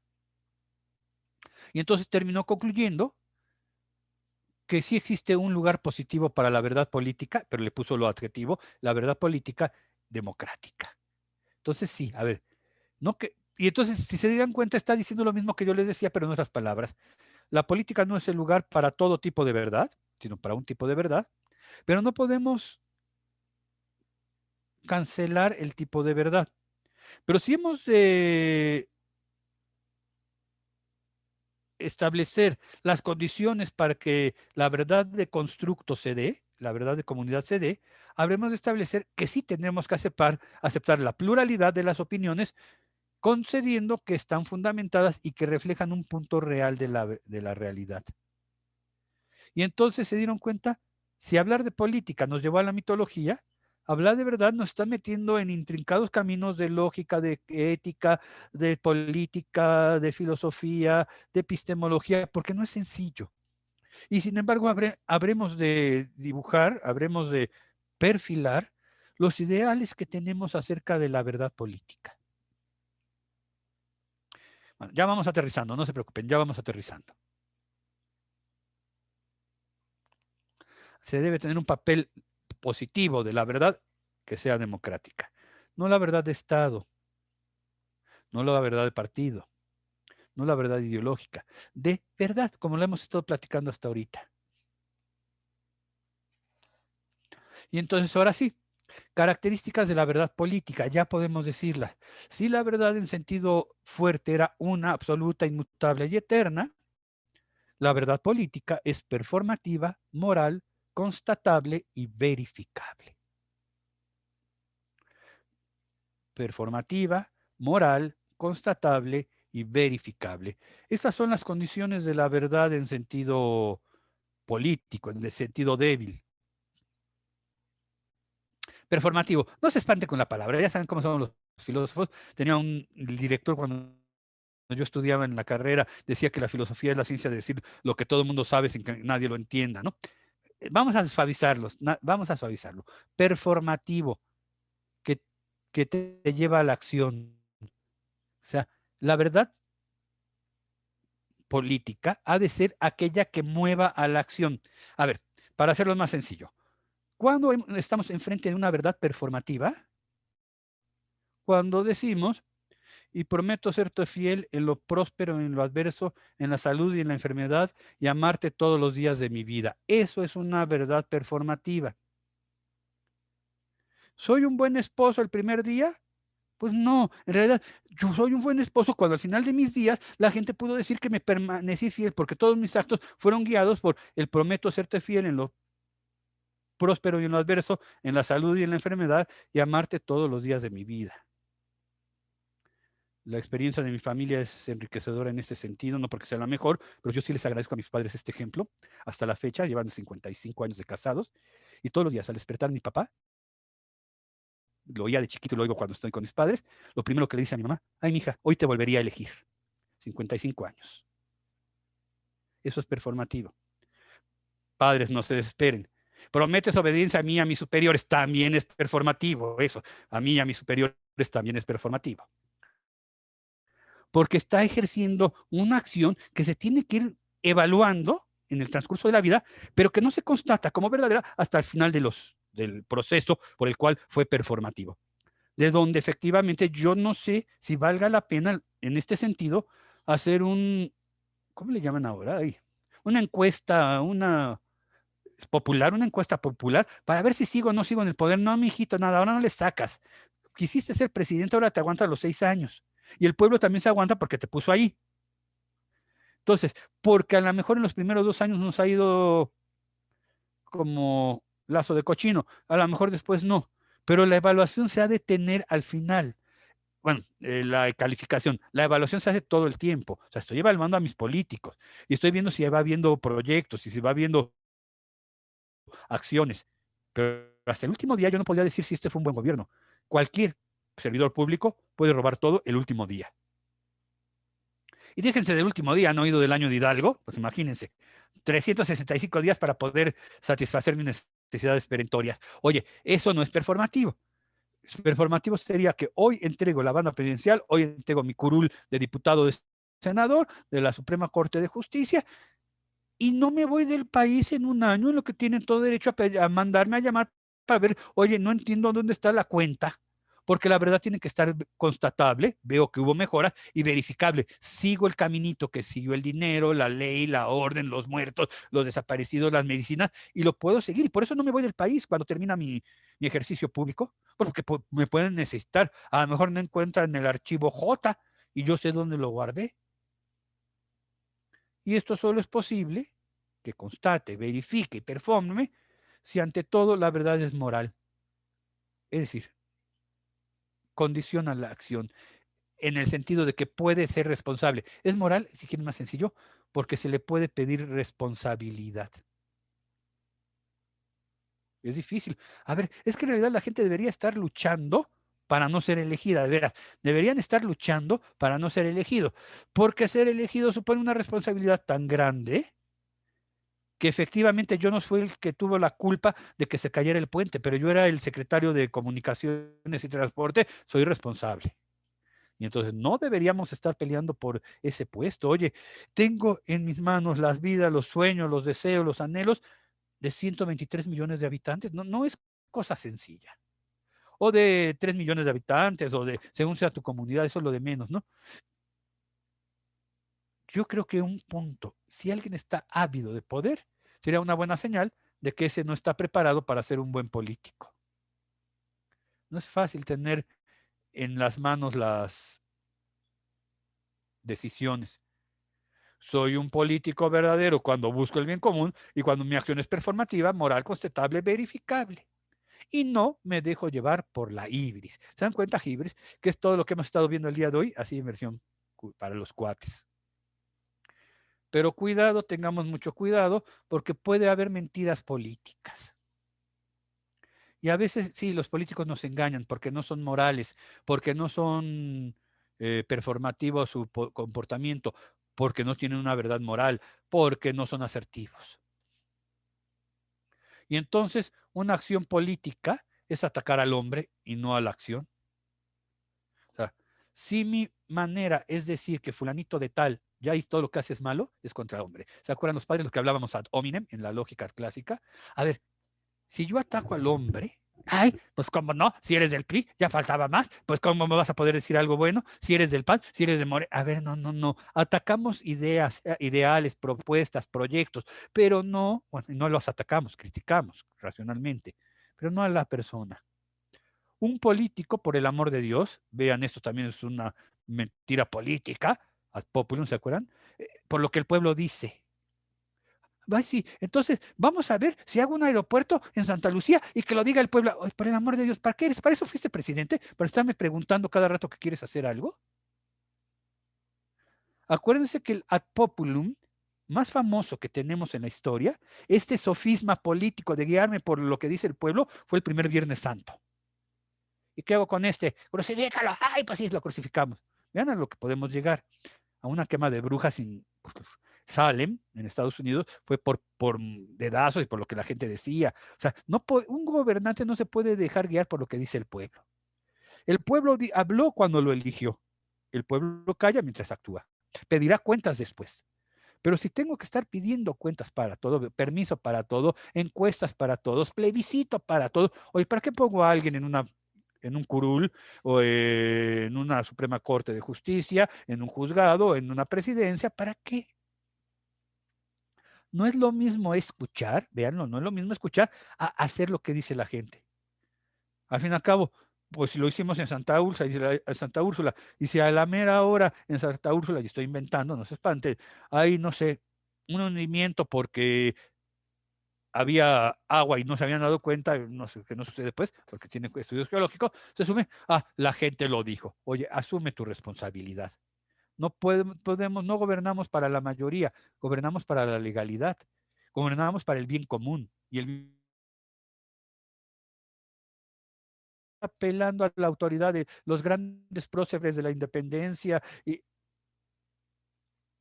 hay que dar razones, que estar causando lástima, ¿no? Pobrecitos viejitos, no tenían nada y ahora ya tienen una eh, dotación mensual y sacan a los viejitos que van a recogerla, a los más pobrecitos, pues si no van a sacar a los otros, ¿no?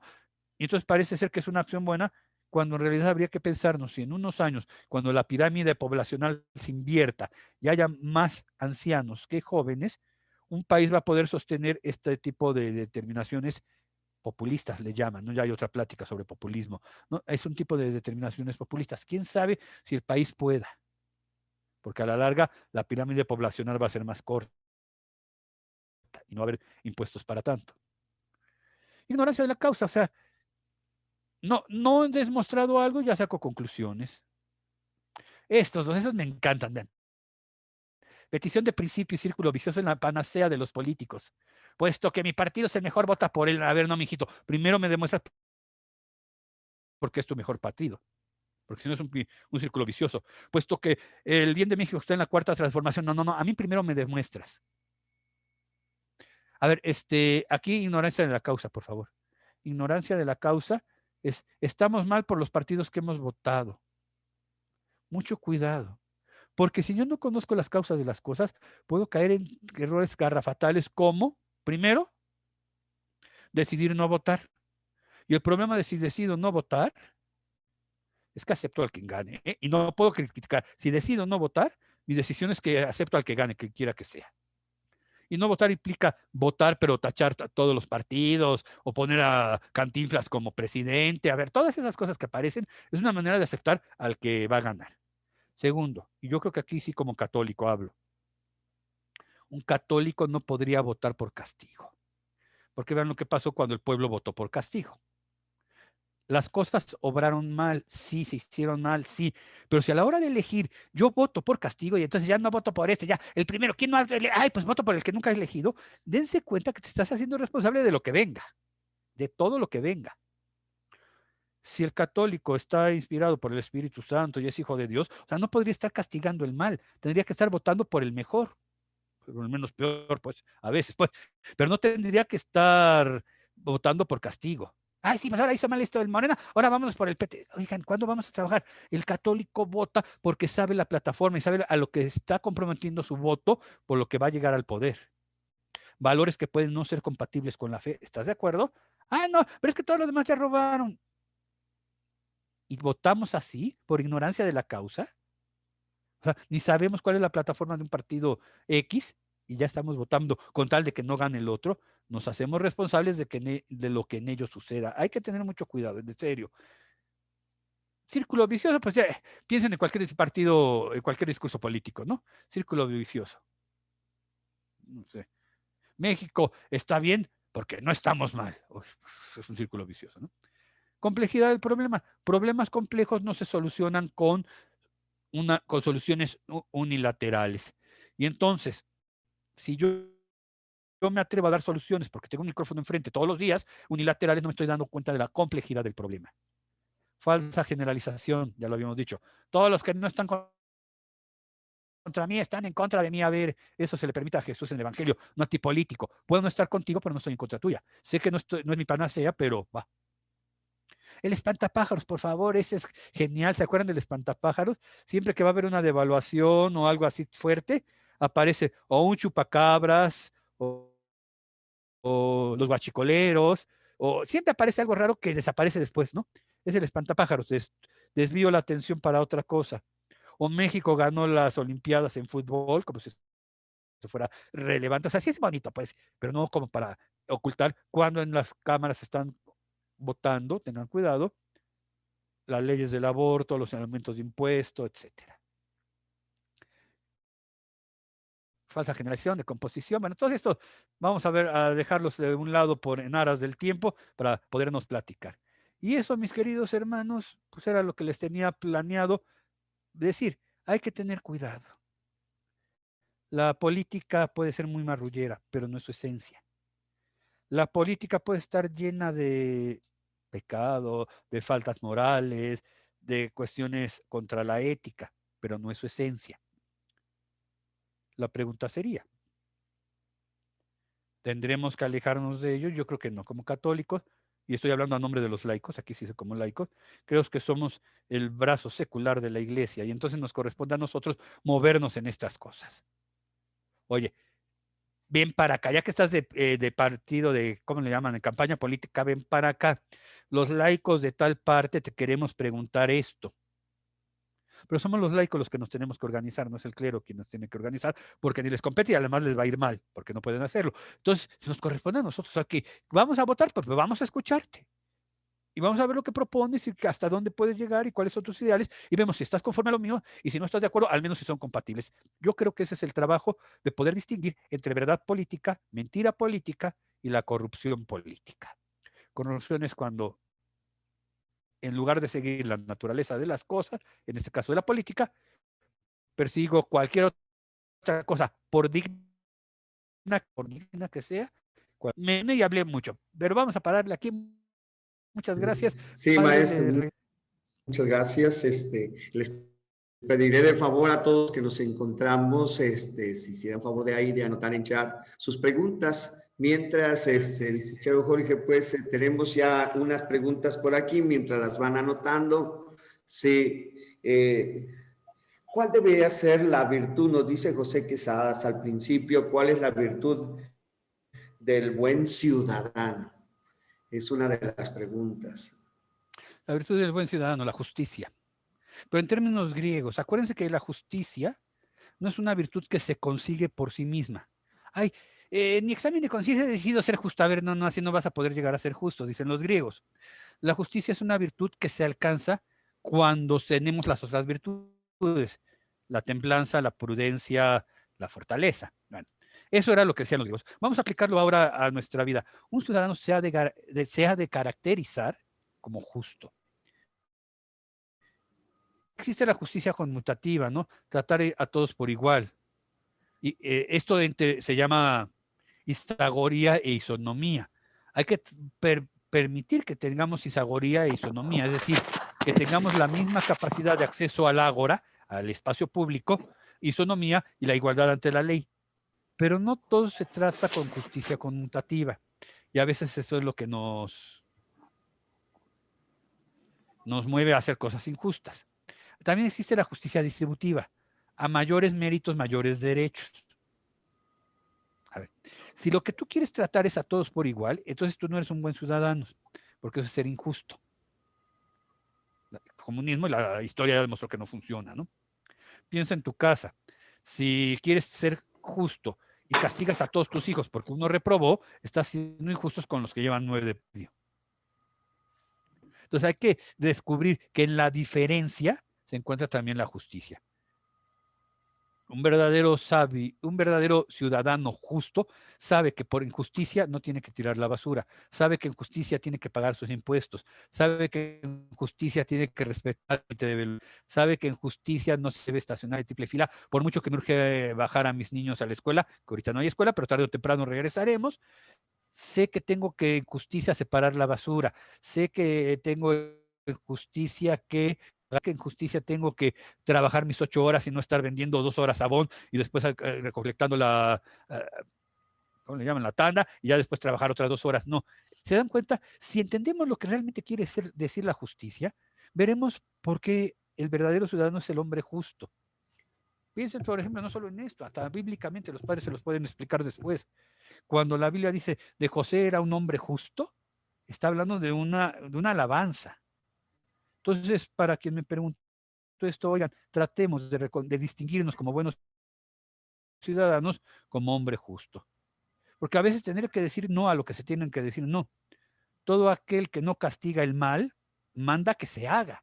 Y entonces tendré que decir que hasta aquí se llegó a esto, no se puede seguir haciendo lo que se está haciendo. A veces tendré que tener oídos, a veces tendré que imponer.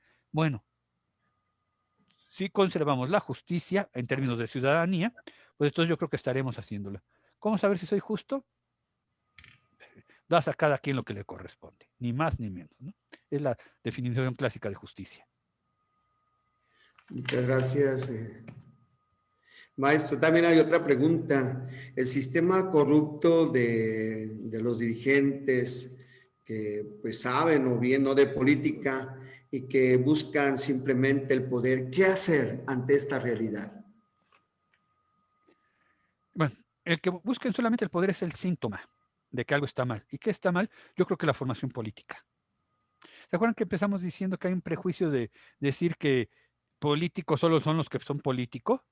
Este, es que tendríamos que empezar a educar en política desde muy jóvenes. Y la política no son los jefes de grupo. Eso se auxilió muy bien, ¿no? En las escuelas cuando elige al jefe de grupo y a la sociedad de alumnos. Yo creo que el ejercicio político tendría que dejar de enseñarnos que le corresponde a unos hacer la política y a todos los demás lavarse las manos. Cuando un político está ávido de poder, hay que apelar a la ley. Mientras en México, y ojalá sigamos teniéndolo porque está siendo amenazada, pero mientras en México tengamos división de poderes, necesitaríamos acalmar a los que están ávidos de poder. Comentario, esto es meramente personal, no lo tomen como ley, no lo tomen como imposición. Cuando yo voy a votar, tengo que ponerme a preguntar si lo que conviene es votar a todos con el mismo partido. Porque si yo voto a todos con el mismo partido, al presidente, a las cámaras y a todo lo que tenga que votar, todos del mismo color, lo que estoy creando es un monstruo que es incapaz de contradecir al que esté arriba. Y entonces ya no hay verdadera división de poderes. Y entonces sí buscan un hálito de poder. O sea, si vas a votar por uno en un partido, busca ver si en alguno de los diputados puede ser por otro partido. Decían por ahí, ¿no? El poder absoluto corrompe absolutamente. Y si yo no tengo una cortapisa, otra versión, no voy a poder construir la verdad que hablábamos, la verdad de constructo. Y entonces en mis votaciones yo tengo que tener claro que lo que quiero conformar es una plantilla política que esté dividida de manera tal que se busque la justicia. Eso entiendo, presuponiendo que los que están ahí son justos y no van a estar nada más metiendo zancadillas. Pero vamos, yo creo, sí, que poner todos los huevos en una sola cesta siempre es riesgoso. En cuestiones políticas, puedes estar fomentando a alguien que ni siquiera tenía en la mente la idea de ser tirano, o sea, de ser dictador, de ser absolutista, le estás promoviendo a hacerlo. Más vale dividir el poder. Una de las grandes ventajas de Occidente es que demostramos que la división de poderes, no es fragmentación, ayuda a la independencia de uno con otro en el ejercicio de su trabajo. No sé si contesté, pues, pero si no le afinamos. Bien, por ahí Luis Leonardo estaba levantando su mano, se enciende su micrófono y en breve nos hace su pregunta. Sí, muchas gracias. Primero, me ha ayudado mucho la plática, maestro, ahí valorando todo lo que se dijo, aunque muy poco tiempo porque hay muchas cosas que se puede reflexionar todo. Pero son dos preguntas o dos aportaciones. Sabemos que estamos pues en una crisis política, pues no solo en México, sino mundial y que tiene que ver con factores filosóficos. Se menciona la verdad, se menciona la ética como parte importante de la política, pero pues ¿cuál es el problema o la relación en esta dictadura de relativismo, tanto epistemológico como moral? Entonces yo veo ahí esa dificultad también. Esa es la primera pregunta. Y la segunda, si se pudiera aportar un poquito más sobre el concepto de bien común, o si habrá también otro curso, otra participación sobre bien común. Y gracias, Luis Leonardo. Vamos por partes, ¿no? Sí, lo que estoy proponiendo es el ideal, ¿no? Habría que partir ahora sí de la realidad. ¿Qué tanto de lo que hemos platicado hoy en este día, en esta tarde, pues, puede llevarse a la práctica ya inminentemente para las elecciones de agosto? O sea, se dan cuenta que sí hay un camino que se nos ha ido en estar pensando y no hemos planteado esto. Hubiera sido muy importante que hubiéramos tomado este curso con tiempo para proponer nuestros propios candidatos desde el ala que somos y buscar entre nuestros compañeros, cofrades, hermanos, vecinos, aquellos que estén interesados en esta responsabilidad y que tengan las bases que tenemos. Porque entonces podríamos ir proponiendo, y ahorita ya no tenemos tiempo, candidatos a los partidos de gente que esté votando, ¿no? Ahora, ¿qué podríamos hacer? Si estamos contra la dictadura del relativismo y sobre eso no podemos hacer mucho si no es defendiendo nuestros valores. Si nosotros mismos cedemos a la dictadura del relativismo, ¿qué tanto es tantito? Total, nadie tiene la verdad. O sea, ¿qué importa? Sí, sí es un candidato que tiene estas actitudes anticatólicas, pero bueno, va a gobernar para todos. A veces habrá que reconocer que nosotros somos los mismos que dejamos que todas las cosas vayan perdiendo fundamento. Tendremos que seguir defendiendo los fundamentos inamovibles de nuestra fe, de nuestros valores, de nuestra ética, de nuestra cultura, y entender que podemos entrar en diálogo con los demás. Quizá habría que empezar a quitar falsos dioses. Y uno de los falsos dioses, pero eso no es para que lo hagamos nosotros, nada más para que lo pensemos a futuro, uno de los grandes dioses es la democracia. A lo mejor no estamos diseñados para vivir en democracia. Yo sigo creyendo que la democracia es un vestido grande que le queda a México, porque lo importamos tal cual de Francia y no le hicimos las correcciones. Creo uno que, y aquí sigo las ideas de Kwasi Wiredu, filósofo africano, la democracia es el estado más injusto que existe. Porque en la democracia, dice Wiredu, la verdad ya está predicha, todo el mundo sabe quién va a ganar y quién va a perder. Van a perder las minorías. Y entonces, un Estado en donde siempre pierden las minorías, también es un Estado injusto. Pero es que estamos endiosados con la democracia, sí, pero no vemos que con la democracia se solucionan muchos problemas, pero nos queda pendiente la cuenta que tenemos con las minorías. Y las minorías nunca van a ganar en una democracia. Wiredu, Kwasi Wiredu, apunta al consenso. Busquemos el consenso. Y el consenso no es mayoría. El consenso es ceder, ceder, o sea, perder, perder, para ganar, ganar, ¿no? Todos cedemos un poco de nuestros ideales y todos ganamos un poco de lo que queríamos. Porque de otra manera en la democracia, algunos ganan porque son mayorías y los grupos minoritarios se sienten desoídos, desarticulados, 5 años, 6 años, 10 años, 12 años, 73 años que dura el PRI en poder. Y el punto sería, ¿es la democracia tan única como mejor país? Digo, como mejor forma política. ¿Quién sabe? Habría que anunciarlo, ponerlo, trabajarlo con pinzas. No soy un monarquista, no soy un aristocrático. O sea, pero habría que plantearnos si la democracia en estos términos de mayoría no es al mismo tiempo injusta. Y entonces habría que cambiar. Y ahorita solo lo dije como modo de ejemplo de crear los grandes dioses que son falsos, ¿no? El que yo tenga que ser oído, aunque no tenga fundamento, y ese es el riesgo, por ejemplo, de las redes sociales, hablar sin fundamento, cualquiera tiene un micrófono. Antes se preparaban 4 años para tener un micrófono en la mano, los locutores, los periodistas. Ahora cualquiera tiene una cámara y un micrófono en la mano, y entonces tomo, hago, se ha ganado en cuestión de justicia, pero también se está perdiendo en cuestión de fundamento, de libertad. Entonces, todo esto es lo que yo creo que tendríamos que buscar. Hay ciertos valores que no tendremos que transigir y esos hay que defenderlos. Esperemos que no lleguemos con las armas, pues, pero defendemos en las urnas. Y ahora, a la segunda pregunta, ahondemos sobre el bien común. A ver, recordando a Tomás de Aquino, él dice que para que una ley obligue, se requieren 5 condiciones: posible, útil, honesta, promulgada y justa, ¿no? Y cuando habla de la honestidad, dice, bueno, que no se contraponga un orden superior. Cuando habla de bien común, útil, dice que sea útil para el bien común, aunque contravenga a algunos particulares.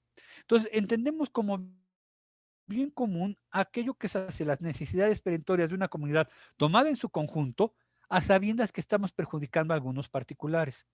Y esto es importante que no lo olvidemos. El bien común no es bien común para todos, no es el bien de todos, porque en una sociedad de 123 millones de habitantes es difícil que el bien común sea el bien de todos. Pero si yo soy consciente que el bien común es de la mayoría, aunque perjudica a algunos particulares, tengo en el tintero la noción de que tengo algunos que estoy perjudicando y que tarde o temprano en justicia tendré que resarcirlos.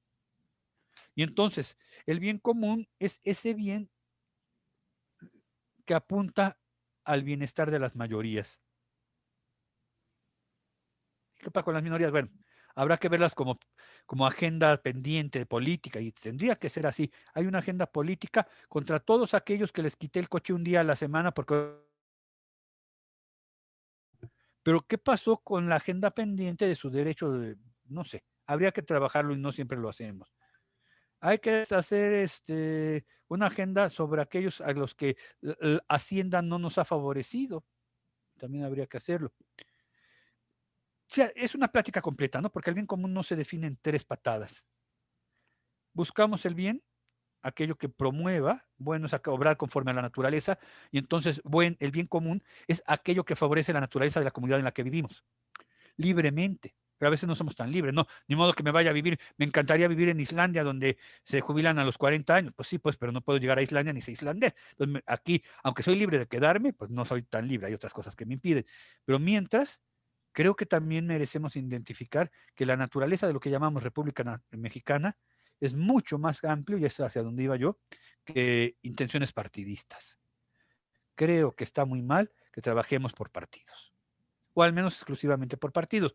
Monterrey ya nos enseñó que se puede elegir a alguien, no sé cómo le está yendo, no he hecho el análisis, que no sea miembro de ningún partido, pero ya nos demostró que se puede.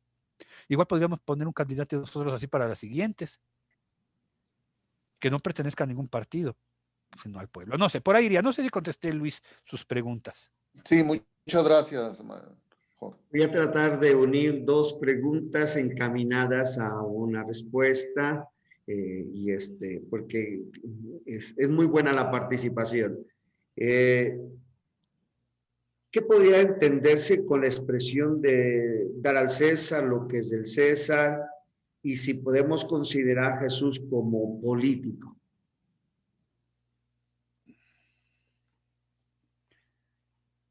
Voy a contestar también con una frase bíblica. ¿Por qué me tientas, Satanás? Ya sabes, si ya sabes cómo soy, ¿para qué me pulcas? ¿No? A ver, vamos a ver. ¿Qué se puede entender con dar al César lo que es del César? Yo creo que la cuestión ahí, los biblistas podrán ayudarme mejor que yo, está muy clara. Hay ciertas cosas que el ciudadano tiene que hacer por el hecho de ser ciudadano. Y en aras de ser correligionario de alguna fe, no podemos eludir ciertas cosas. A ver, mi obligación es votar. Pero porque los católicos decimos que, a ver, entonces no votes por ese partido, y si no hay por ninguno de los partidos, organicémonos para que haya alguien que los partidos convivan. A ver, dan al César lo que es del César, es que no combines cuestiones religiosas con cuestiones políticas, que no quiere decir que no pienses como cristiano al momento de ejercer tus votos. Bueno, tus votos son una vida religiosa, ¿no? De ejercer tu voto político, ¿no? A ver, no es fácil determinar hasta dónde no puedo alejar a mi fe. Pero una vez fui regañado por una compañera en una escuela de, ay, seguramente tú votaste por este partido porque está en contra del aborto. Y se supone que la religión no entra en la política. A ver, fulanita de tal. Voté porque creo que el aborto, a pesar de que sea un valor de mi religión, bueno, el no aborto es un valor de mi religión, afecta a la constitución de toda la sociedad. Entonces creo que los valores que yo profeso ayudan a la sociedad, y entonces sí estoy ejerciendo mi valor político. A ver, sería muy darle a César lo que es de Dios y a Dios lo que es del César, el que yo promoviera como candidatura lo que pasó en Nicaragua, que un sacerdote llegó a ser ministro de gobierno. ¿Se acuerdan en épocas del Juan Pablo II, que regañan a Daniel no sé qué y le hacen con el dedo así? Pues es que no se puede estar combinando esas cosas.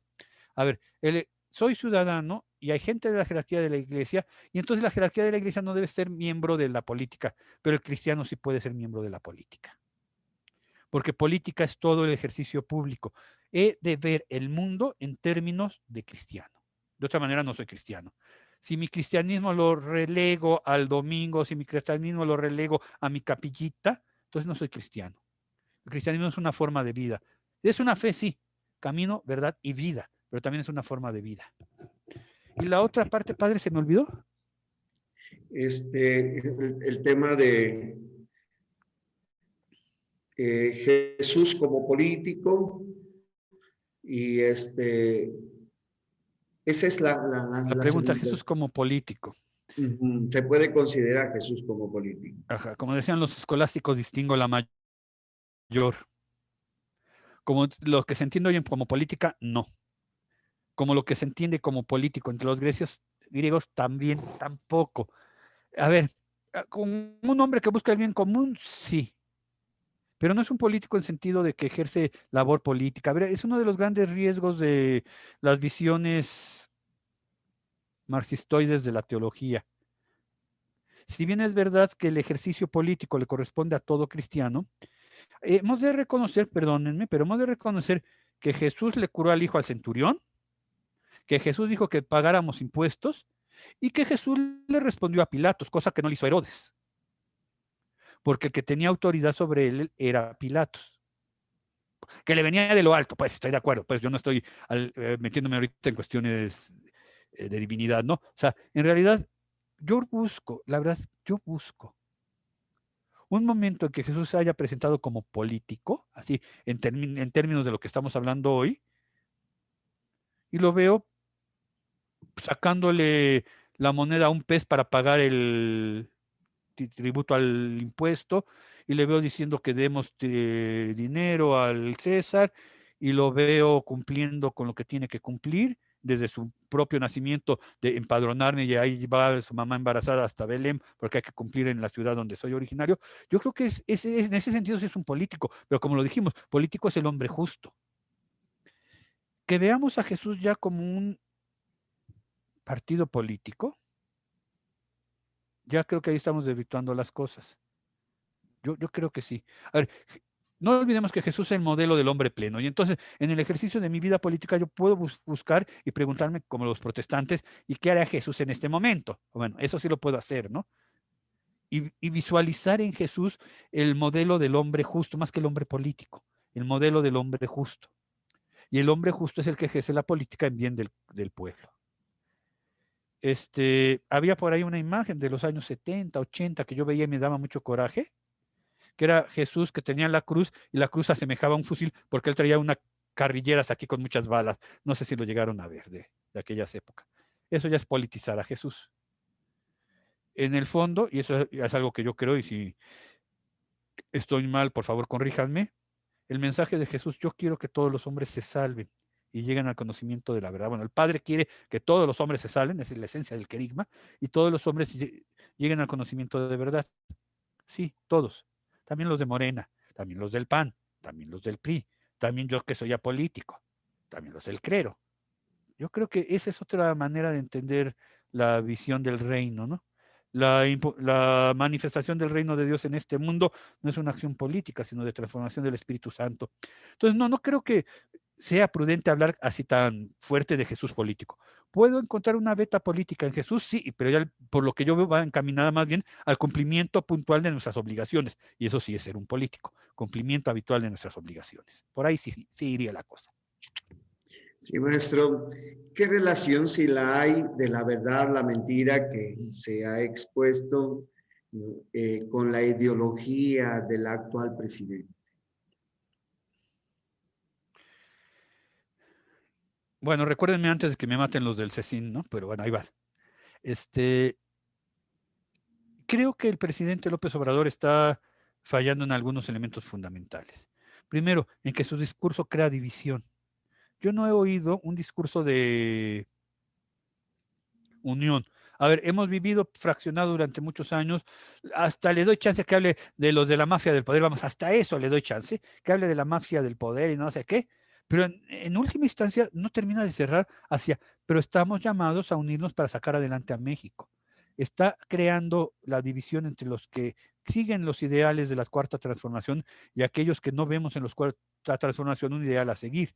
Y entonces somos contrincantes. Y yo creo que si la autoridad empieza a poner a los de abajo como contrincantes, lo que sigue, y eso es muy riesgoso, es el derramamiento de sangre hermana, ¿no? Voy a derramar la sangre de mis hermanos.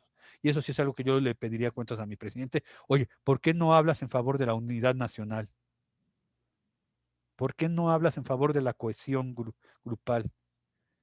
En cuestión de verdad, si se dieron cuenta, yo hablé mucho sobre él, nada más que entre líneas, para no ponerme en tiro de cañón, cuando hablábamos de la verdad de constructo. Si te cierras a escuchar a los demás, no estás siendo verdadero político.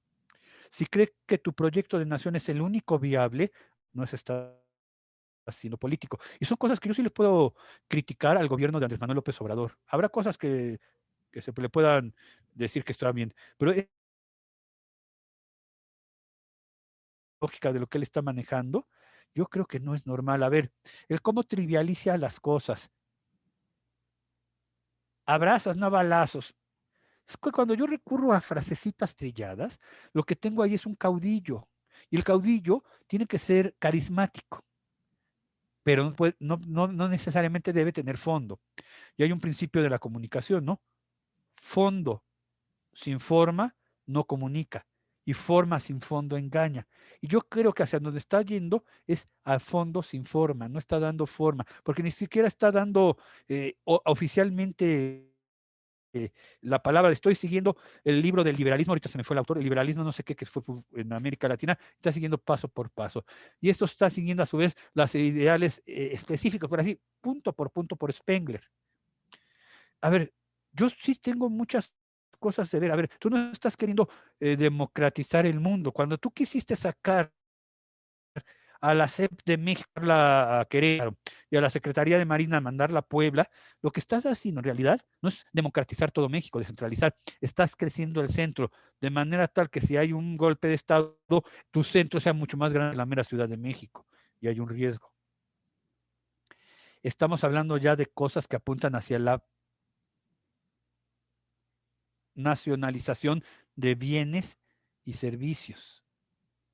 Y de ahí a vidas de comunismo, no lo quería decir, pero sí, está una realidad comunista ahí englobada entre lo que la gente quiere oír. Por eso habíamos hablado del sofisma de ad populum, lo que la gente quiere oír.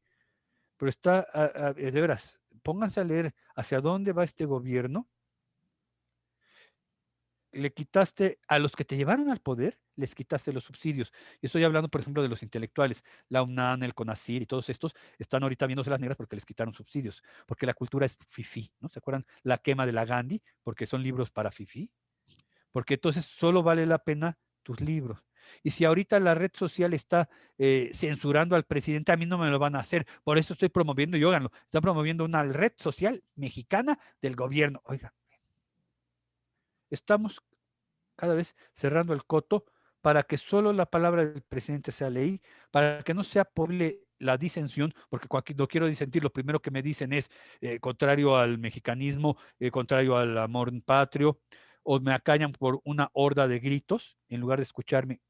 ¿Cómo llegaron al poder gritando en las cámaras? Nunca se les hacía oír, no oían las otras vertientes. Entonces, sí, Andrés Manuel López Obrador está manejando su gobierno con sofismas, y si lo digo con los cuatro. Y esos sofismas llevan una intencionalidad muy clara, la izquierda. Y lo malo es que la izquierda o derecha no sería tan malo, sino que la izquierda se atenta contra ciertos valores que nosotros como católicos no podemos transigir.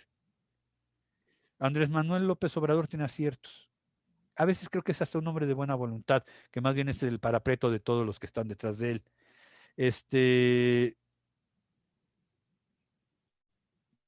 Pero habría que buscarle, porque cuando se trata de definir en valores universales, siempre le saca el bulto. No sé, es más difícil, ¿no? Y tampoco es bueno comprometernos a nosotros.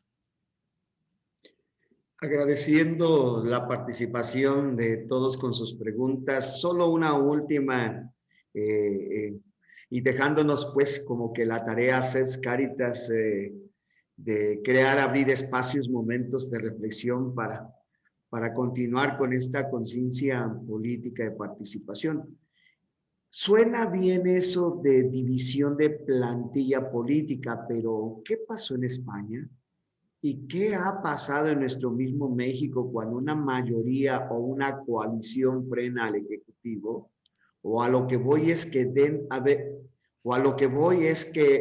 a haber compromisos por la justicia y el bien común basada en la dignidad de la persona y en reconocer al otro su propia dignidad.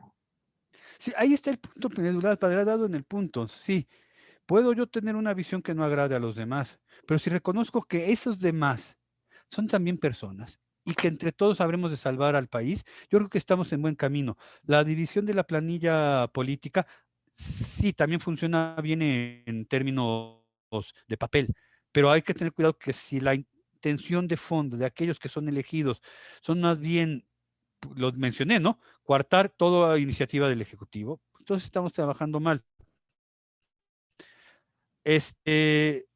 Habría que tener cuidado, yo sigo creyendo que con pintar de un solo color, eso sí, yo creo que es peligroso pintar de un solo color. Creo que en la variedad está el gusto, en la riqueza de México está en su variedad. Toda forma de gobierno, no, bueno, toda forma de pensar política en México pudiera ser humana si tiene como punto de referencia el respeto irrestricto a la vida y a las personas. Y en ese sentido podríamos trabajar. Si reconozco que estoy aquí en esta curul para el bien común, sé que la iniciativa, porque eso también es otro riesgo, sé que la iniciativa del Ejecutivo no pasa como por agua, se le discute, se le modifica, se le asegura, pero si mi posición es de contrincante, así, no, nada más porque viene del Ejecutivo, entonces no estoy ejerciendo el poder político y tendré que ser llamado a cuentas, ¿no? A ver, te puse ahí para que ayudaras a mejorar el país, no para que pusieras peros a todo cuanto existiera. Si hay algo que corregir, se debe corregir. Si hay algo que cambiar, se cambia, pero no se tiene que pensar en esta división de plantillas o de planillas de colores en las cámaras como una herramienta para detener lo que el Ejecutivo. Es que eso es el problema de México. México ha tenido 3 sexenios en donde por cambios de colores, la otra parte además dice no por decir no. Más allá de ver si lo que se está diciendo con fundamentos, con viabilidad. A lo mejor es muy bueno, pero no hay viabilidad en este momento. Sí, sí, en eso yo creo que tiene usted razón, padre. Tenemos a Europa como maestra, pero no copiemos también sus defectos. Si lo que estoy tratando es de impedir que toda iniciativa, nada más porque sale disfrazada de cierto color, sea detenida, entonces yo no estoy ejerciendo la vida política. No sé, padre, cómo lo ve. Gracias. Tomo, antes de ceder la palabra al padre Rogelio, el secretario ejecutivo de la comisión, retomo las palabras de Elisa Mejía. Excelente ponencia y excelente por su claridad, por su fundamentación en la práctica de la política en México, brindándonos criterios, como ya escuchamos, filosóficos, éticos, morales, hasta con ejemplos científicos, ¿verdad? Para llegar a la verdad de hecho, a la verdad política, a los fundamentos de un buen político, lo que es la verdad política, ir superando, ¿verdad? Esa mentira, ¿verdad?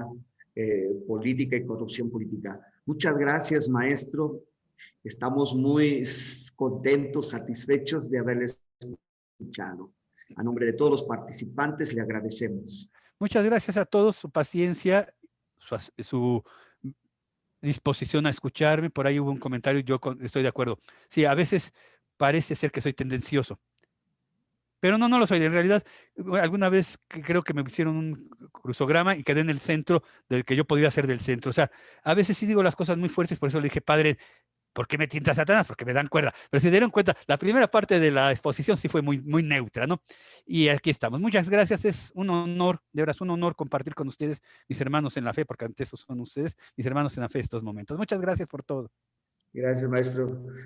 Padre Rogelio, agradecemos que concluya este momento. Sí, yo quiero agradecer, la verdad es que hemos estado muy bendecidos con los expositores, principalmente pues con Mario Ángel Flores, que Jorge Luis lo ubica bastante bien, al padre Mario Ángel, también don Fernando de Guanajuato, que también fue fundador del Consejo Nacional de Laicos y segundo presidente, Fernando Redondo, también excelente. Y hoy, la verdad, en lo personal, Jorge Luis, agradezco mucho todos los contenidos que nos comparte, y yo sí quisiera orientar la belleza de su aportación. Usted es maestro universitario y como tal debe vertir conocimientos, obviamente debe orientar, debe mostrar que esos conocimientos también, pues junto con digamos, la cuestión del bagaje o el elemento de erudición que tiene por su trayectoria. También lleva algo de afecto, lo cual es positivo, porque pues digamos, yo hace un momento cuando hablaba de la verdad, yo ubico desde mi ministerio la verdad salvífica, donde digamos, cuando la realidad coincida con el corazón de Dios, con su proyecto, con su pensamiento, esa adecuación que debe darse, entonces tendremos ese regalo de la verdad plena en la persona del Señor, pero vamos construyendo ese elemento constructo de la verdad que ha manifestado y de la política, también es importante. Aprecio mucho el fondo de pantalla que tiene. Agradezco yo mucho a los misioneros guadalupanos y sobre todo a la Universidad Iberoamericana, Intercontinental, el regalo también de estar muy ligada a la Universidad Pontificia a la que yo fui alumno, entonces muy cercano.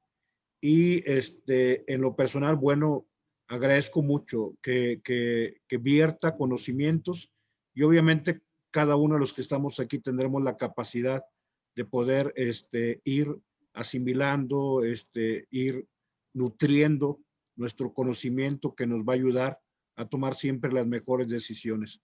Pero don Jorge Luis, gracias. La verdad es que ha sido un verdadero festín desde el inicio con esos elementos de la mitología griega que pues en realidad son muy cercanas a todo el elemento de una estructura social. Era el genio de los griegos que tenían, o el imperio helénico. Yo agradezco y creo que hemos sido muy favorecidos. Don Jorge Luis, no me queda más que decirle gracias y en lo personal por ahí le mandaré algún mensaje porque tenemos que trabajar. Sí manifiesto aquí a quienes estamos aquí que nuestro episcopado está preocupado y la preocupación, como ahorita quizá alguien escribía, y qué bueno que lo expresa, porque este es un espacio de diálogo, más allá de cualquier tendencia o lo que sea, o tendencioso, a la iglesia le preocupa el respeto por la institucionalidad como tal, los 3 niveles de gobierno, los 3 poderes como tal, o sea, que todos trabajemos por el bien de México y que todos seamos artesanos de un mejor país, que no todo esté reducido a solamente una forma de pensar, sino que todos construyamos. Y en lo personal, bueno, como todos los que estamos aquí amamos a México y damos lo mejor de nosotros por nuestro país. Finalmente, termino con una expresión de Julián Marías que a mí me ha sido muy útil. Un líder tiene derecho a equivocarse, pero nunca tiene derecho a mentir. Entonces, yo puedo estar equivocado y yo tengo derecho a equivocarme, pero no tengo derecho a mentir. Mil gracias, Jorge Luis, y que Dios le bendiga. Gracias por todo. Muchas gracias. Nos vemos primero Dios el jueves. Gracias.